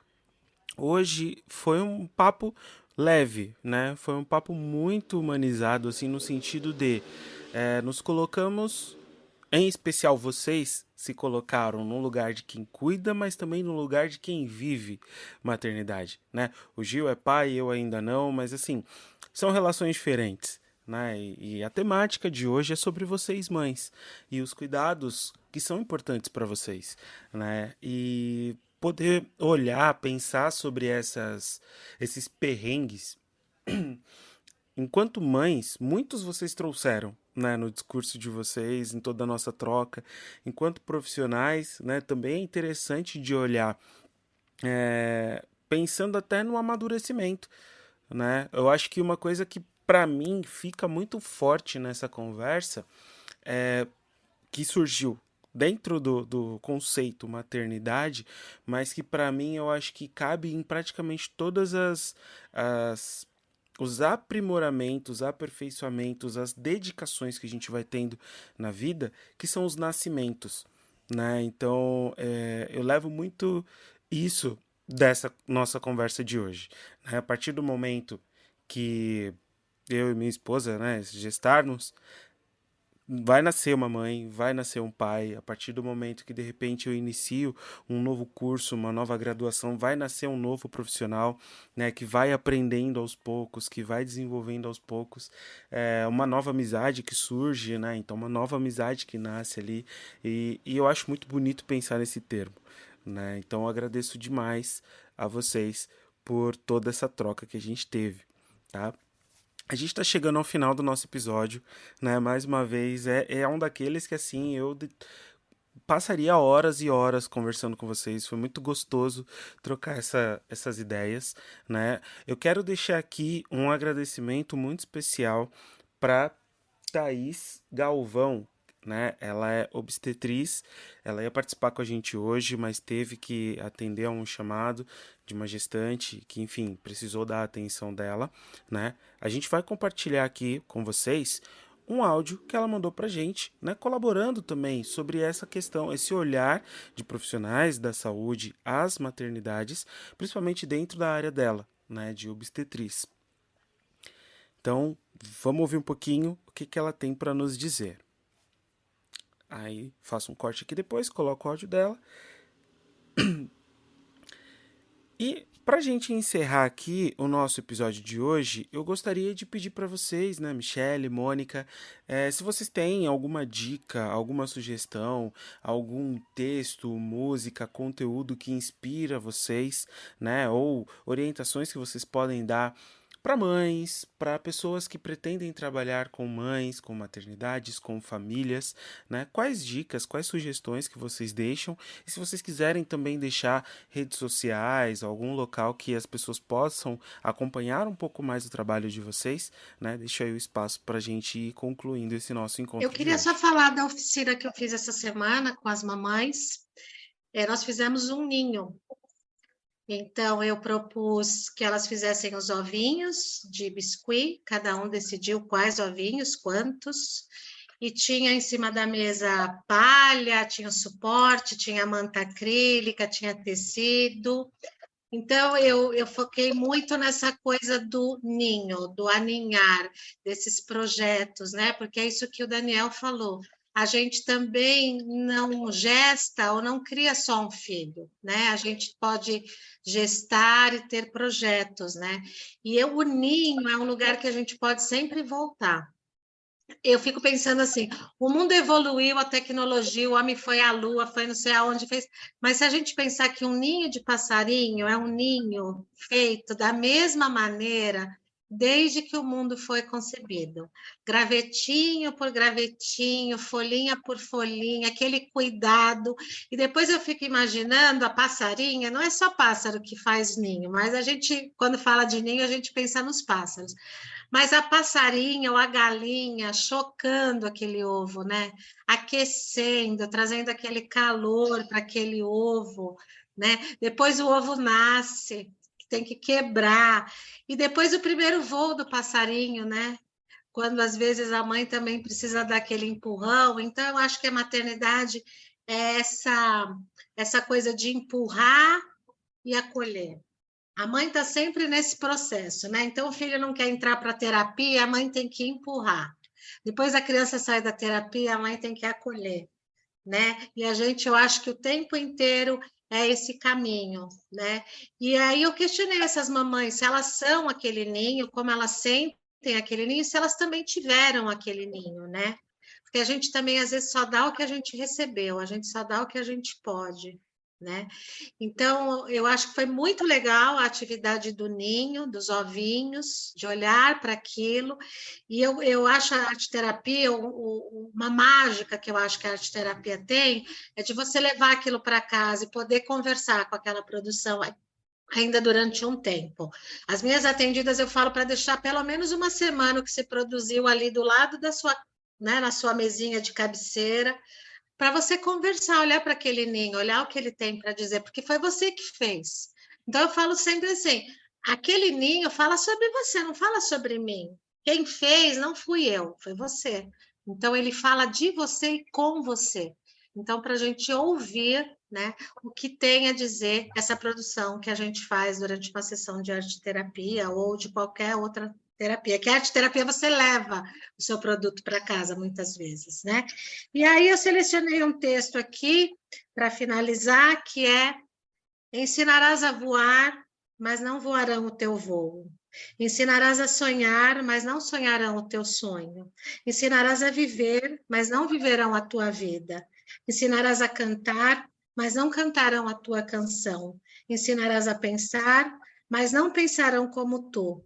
Porém, saberás que cada vez que voem, sonhem, vivam, cantem e pensem, está somente no caminho ensinado e aprendido por ti.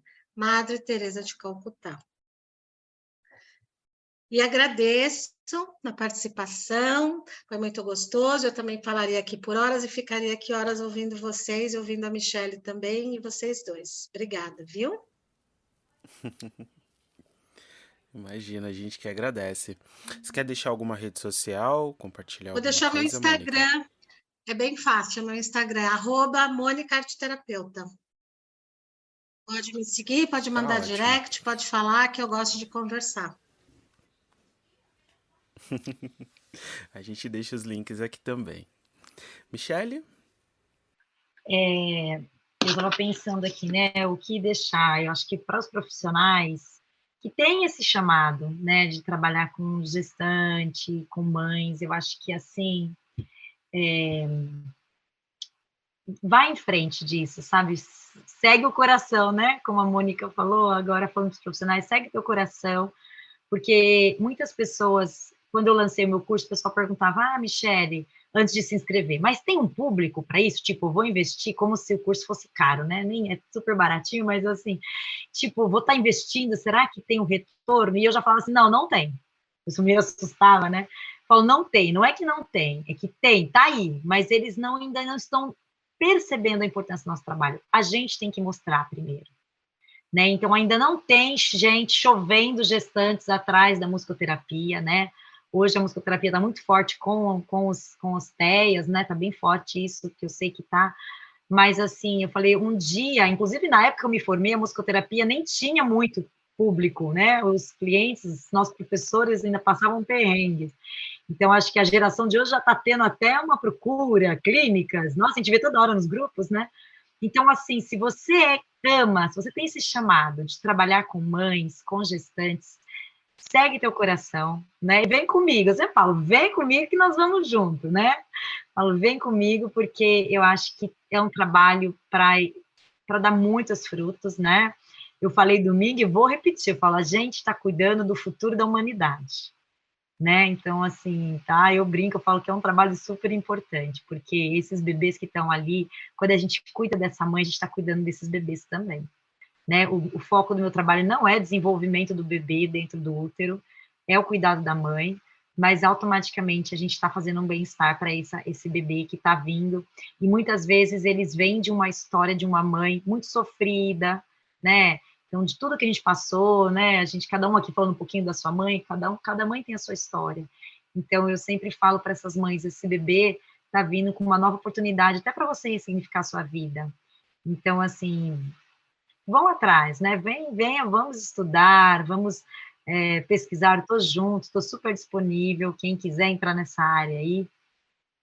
E, assim, uma dica ou um conselho, sei lá se é isso, para todos aqueles que não são profissionais dessa área, e que nem são mães, e que, como o Daniel, não é pai, mas a minha palavra seria, se você sempre tem uma mãe perto de você, sempre tem uma mãe perto de você, né? E às vezes até numa fila, dentro do supermercado, num shopping, mesmo que não seja uma mãe próxima, literalmente, né, parente.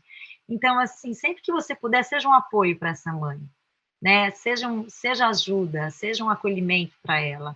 Porque às vezes a gente vê uma mãe passando um perrengue e a gente já vai julgando, olhando, se fosse meu filho, não ia estar fazendo isso, né? Então, você não sabe como foi o dia daquela mãe, você não sabe o que ela já passou, né? Eu até brinco, eu falo, gente, caixa do supermercado tinha que ser prioridade para as mães que passaram o perrengue, porque às vezes eu tô com 2 crianças, não são mais bebê, mas às vezes eu já estão tão cansadas, já estão saindo da escola tarde, eu já tive um dia cheio, aí tá ali, fica no supermercado, e aí sobe naquelas grades, aí o povo fica, desce daí, que aí não é lugar de subir.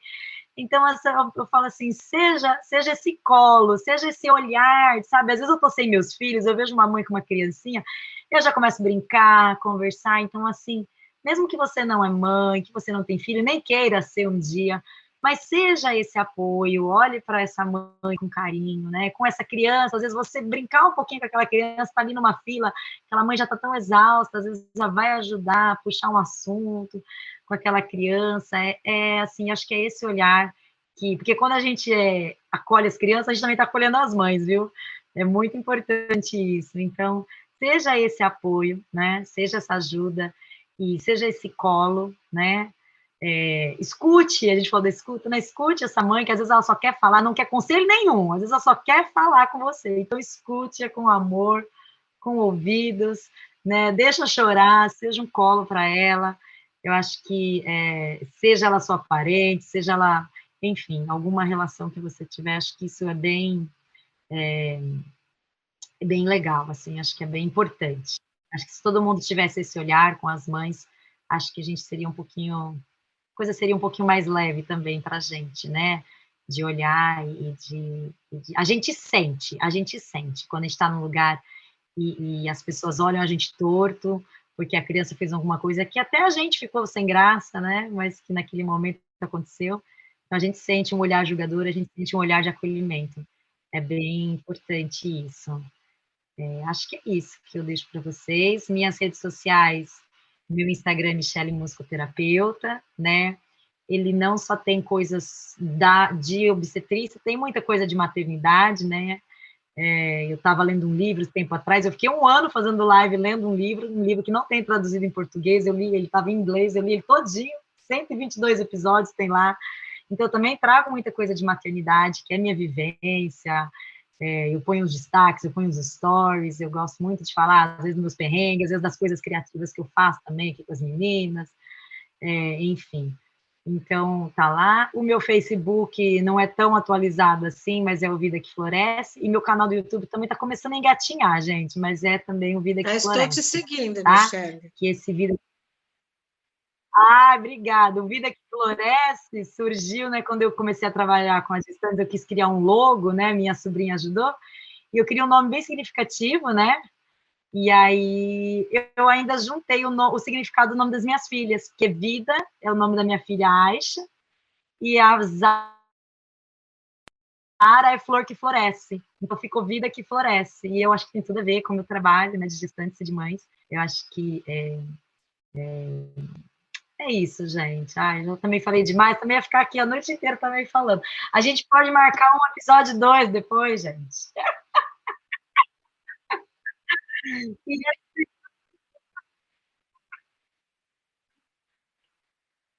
Lá.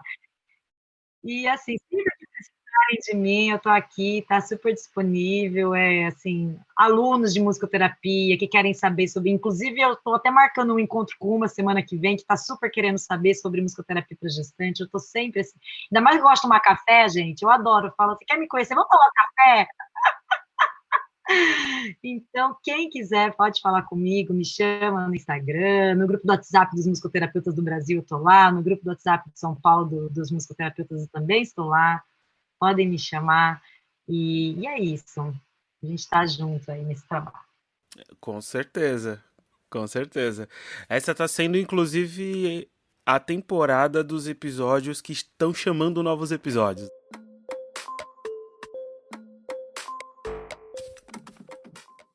E antes da gente encerrar, deixo aqui um grande agradecimento, um forte abraço para Thaís Galvão, que ia participar com a gente desse episódio, mas por conta de um chamado que ela precisou atender, né, de uma gestante que estava entrando em trabalho de parto, ela não teve como participar conosco do nosso episódio. Mas ela respondeu, né, mandou para a gente uma contribuição sobre alguns assuntos que estavam para ser tratados aqui nesse episódio, mas que acabamos não abordando tão diretamente. Então, vou deixar vocês aqui com o áudio, né, com os áudios que ela compartilhou com a gente sobre esses temas.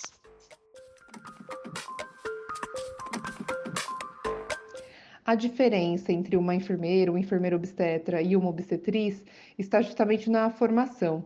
Então, a nossa formação enquanto obstetriz é uma formação pensada para estudar de forma integral a saúde da mulher. E é integral em alguns aspectos, tanto em pensar, em ter um olhar para essa pessoa que a gente atende, né? Na maior parte das vezes, mulheres, não só do aspecto físico, do que é a fisiologia do corpo feminino, né, dito feminino, mas também entender que outras nuances, na perspectiva da interseccionalidade também, o que que a gente tem que atravessa essas vivências dos processos de saúde e doença na experiência dessas mulheres, né? Então, a gente vai passar muito com foco grande, né, da formação no ciclo gravídico puerperal, então de estudar gestação, parto e pós-parto, enquanto a formação de enfermagem é uma formação generalista e que numa especialização, né, numa pós-graduação, vai, enfim, se formar especialista em obstetrícia. Eu acho que de forma prática, né, eu sempre falo, de forma prática, nós podemos atuar nos mesmos procedimentos, com o mesmo tipo de técnica, mas eu acho que a formação é o que traz o grande diferencial, né, dessas duas formações. Então, a gente tem a obstetriz, ela é muito voltada, e inclusive é uma atuação profissional inspirada nas parteiras holandesas, né, nas midwives lá fora, na Europa, justamente porque lá a gente tem um cuidado bastante centrado na fisiologia, numa atuação profissional mais independente, inclusive, né, com maior autonomia. Isso não quer dizer não estar numa equipe transdisciplinar, mas estar com maior autonomia na assistência direta à saúde da mulher.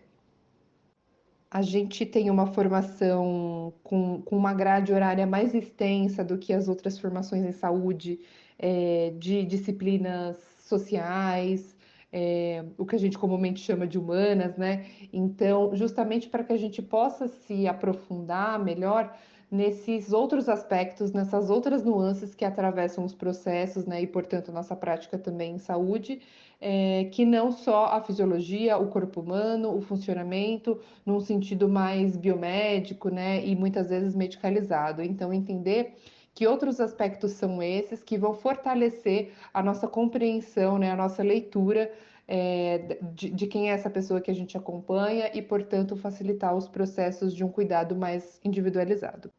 Na atuação prática, seja na assistência obstétrica, né, ou até em outros processos de assistência à saúde, eu acho que a grande possibilidade da gente reduzir aspectos de violência, inclusive violências que são praticadas nos atos, né, nos atendimentos profissionais, danos psicológicos, de toda essa assistência, penso que a gente precisa muito ainda trabalhar a formação profissional. Então, quando a gente tem formações voltadas para a compreensão da interseccionalidade e, portanto, na intenção de reduzir preconceitos, estereótipos, numa abertura de escuta, porque quando a gente fala de saúde da mulher em especial, a gente tem marcadores muito presentes, né?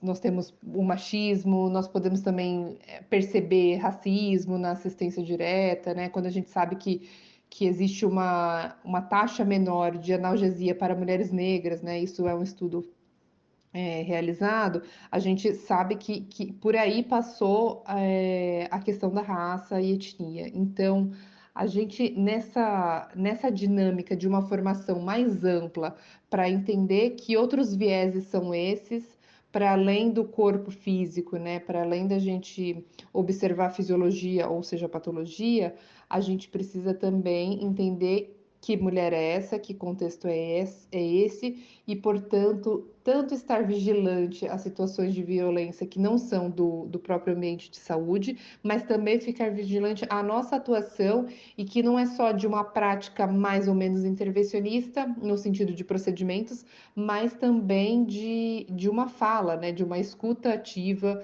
e de uma fala que é coerente com essa compreensão mais ampla.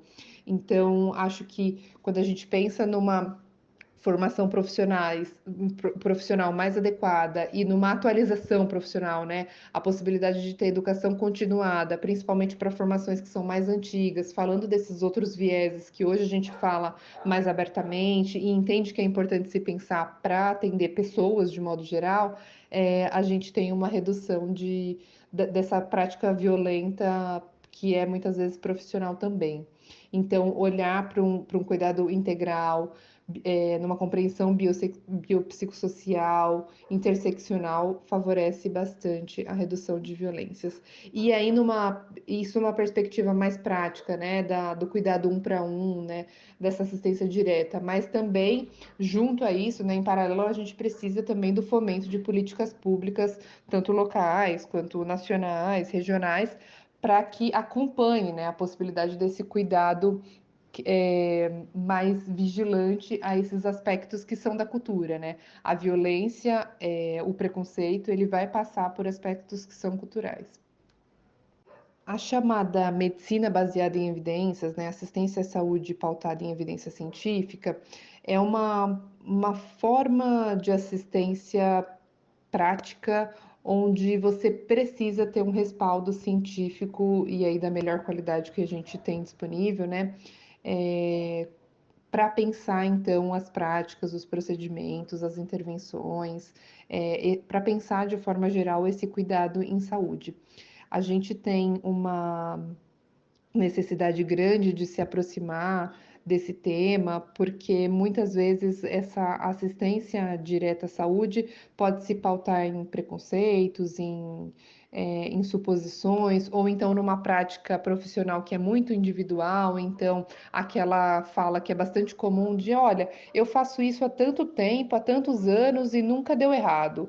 Olha, eu tenho bons resultados na minha clínica com esse tipo de procedimento, então é por isso que eu vou fazer dessa forma.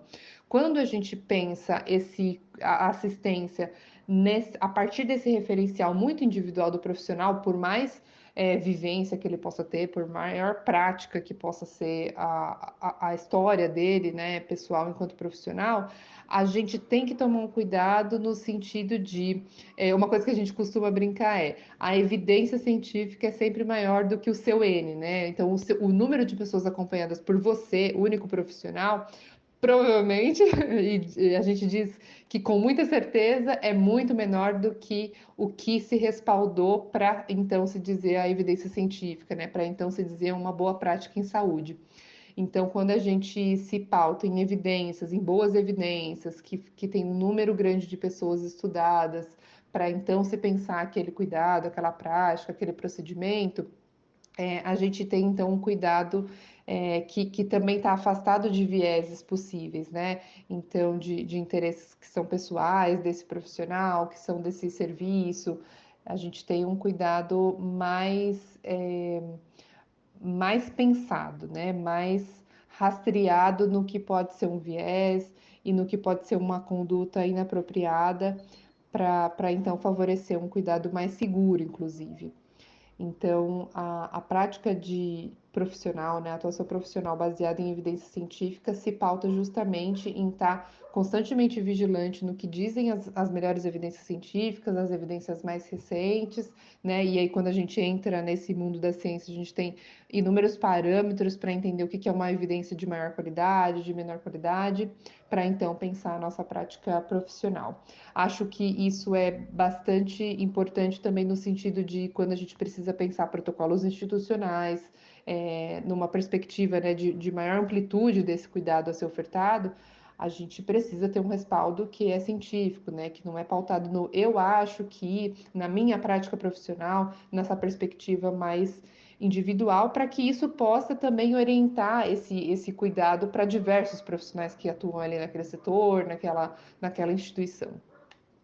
O principal desafio que eu enxergo na minha área de atuação, especificamente falando enquanto obstetriz, é justamente a inserção profissional.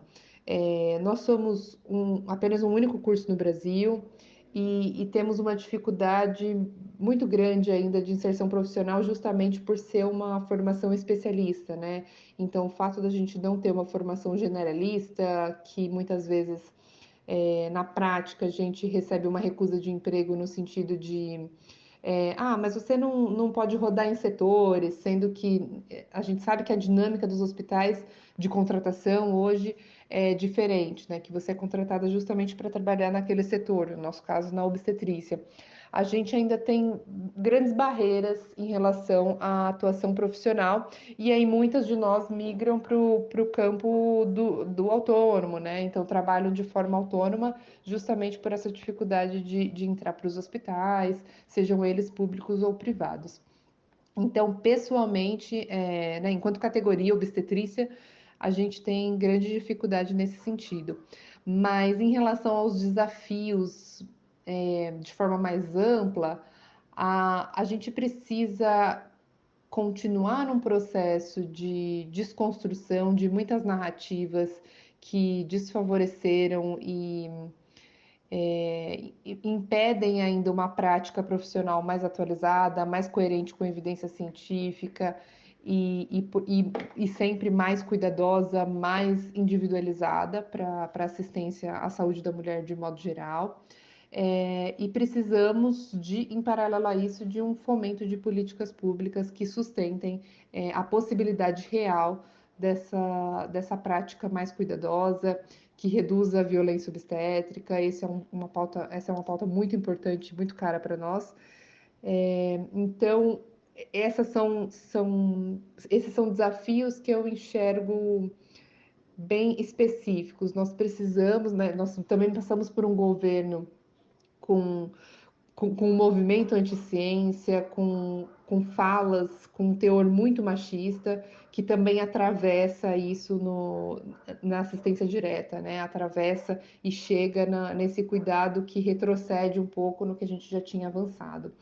Então, a gente precisa de maior abertura também, de uma formação continuada desses profissionais, justamente para que a gente possa, nesse cuidado, nessa assistência 1 para 1, poder atuar com as melhores práticas, respaldadas por evidência científica e que cuidem de fato, que favoreçam uma experiência positiva e segura de parto, para que essas mulheres possam ter boas lembranças e também ter um cuidado que é de um momento muito oportuno para nós, enquanto profissional de saúde, de cuidar dessa mulher e cuidar também, interferir, né, poder assegurar um processo que vai favorecer a próxima geração.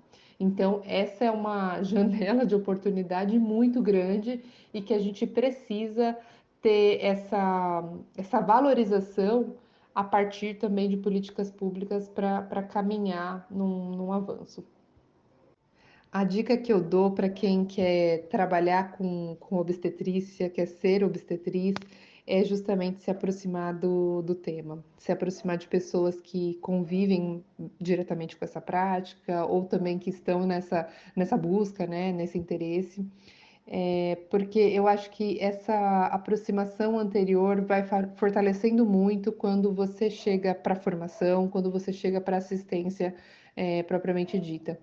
A gente tem, e isso é bastante comum no nosso curso de obstetrícia, né, lá na USP em especial, a gente percebe que é um interesse geralmente anterior a prestar o vestibular, a gente percebe que passa muito por um processo que é muitas vezes individual. Então, a gente tinha uma característica no curso bem forte, inclusive de mães que viveram experiências positivas ou negativas de parto, e aí decidiram entrar para essa área, para ser uma profissional atualizada, para ter uma formação bacana e pensada nesse cuidado para as mulheres. Então, eu percebo que no curso a gente tem uma aproximação que é muito pessoal, muitas vezes com a nossa história, não só, né, mas pode ser muito pessoal, atravessar justamente o fato da gente, a maior parte de nós somos mulheres, somos obstetrizes e mulheres, e acho que o que você tiver de aproximação com o tema vai te favorecer tanto para entender de que modo você quer trabalhar, se é isso mesmo que você quer fazer, se você quer estar na assistência direta, se você quer estar justamente na pesquisa, né, na área mais acadêmica e fomentar também de forma muito importante a construção de boas práticas. Então, se aproxime do tema e, inclusive, estou disponível para quem quiser tirar dúvidas e perguntar sobre essa atuação profissional.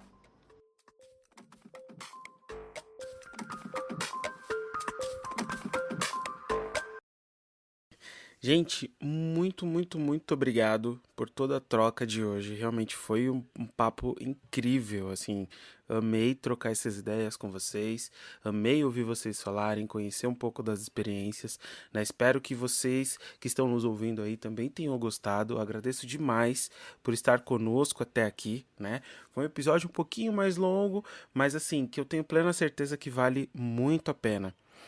Quero deixar aqui o meu grande beijo a todas as mães que estão nos ouvindo, mães de quem está nos ouvindo também, né? O dia passou recente, mas ainda assim que tenha sido um Dia das Mães repleto de amor, repleto de carinho, repleto de respeito, homenagens, né? Mas acima disso, esse reconhecimento sobre a grandiosidade que é ser mães, com suas dores e delícias, né? Deixo aqui um beijo para vocês, Michele, Mônica, parabéns por todo essa contribuição, né? Todo esse legado que vocês vão passando e esse aprendizado que vocês vão vivendo, né? Enquanto pessoas, enquanto mães, tudo de bom para vocês. Agradeço muito ao Gil, sempre na nossa parceria, né, Gil? É isso. Eu também só queria agradecer, Dani. Agradecer às mães, feliz dia, feliz todos os dias também. A Michele, a Mônica que esteve aqui conosco. Passo minhas suas palavras, Dani. Isso é muito profundo, cara. A gente vai conversando aqui, gente. Aí eu falo, Dani, isso é profundo, cara. Minha admiração e respeito por você. O Dani tem esse poder de síntese, de profundidade, que eu admiro bastante também, né? Então, meu agradecimento a você. Também minha gratidão também à minha mãe também, né? Quero agradecer a minha mãe, a mãe do Dani também, porque se não fossem as nossas mães, a gente não ia se encontrar. As mães de vocês também, né? Respeitar essa ancestralidade aí nossa, né? Que vem conosco. E dizer que hoje, realmente, Michele, eu acho que fica aí um gostinho de quero mais, um fiozinho de Ariadne, para a gente poder continuar esse bate-papo no outro momento. Né? Meu muito obrigado mais uma vez, né, pela partilha que vai do âmbito profissional para o pessoal, com as experiências, e são essas experiências de vida também que traz essa riqueza, né, essa beleza para o nosso episódio, para o nosso podcast aqui que está se encerrando. Muito obrigado. É isso aí, Gil. Bom, mais uma vez, muito obrigado a você que esteve conosco até aqui, né? Relembrando, caso queiram conhecer um pouco mais, a gente vai deixar o link aqui do perfil da Michele, do perfil da Mônica, né? Algumas dicas que elas foram passando aqui, então vocês já podem acompanhar aqui na descrição do episódio, acessar, segui-las lá também nas redes sociais delas. Convidamos vocês a nos acompanharem nas nossas redes sociais, né? Instagram, Facebook, Twitter. Vocês nos encontram como Através o Podcast. Lembrando, através escrito com a letra Z. E se você está nos ouvindo pelo Spotify, quero deixar 2 convites para você.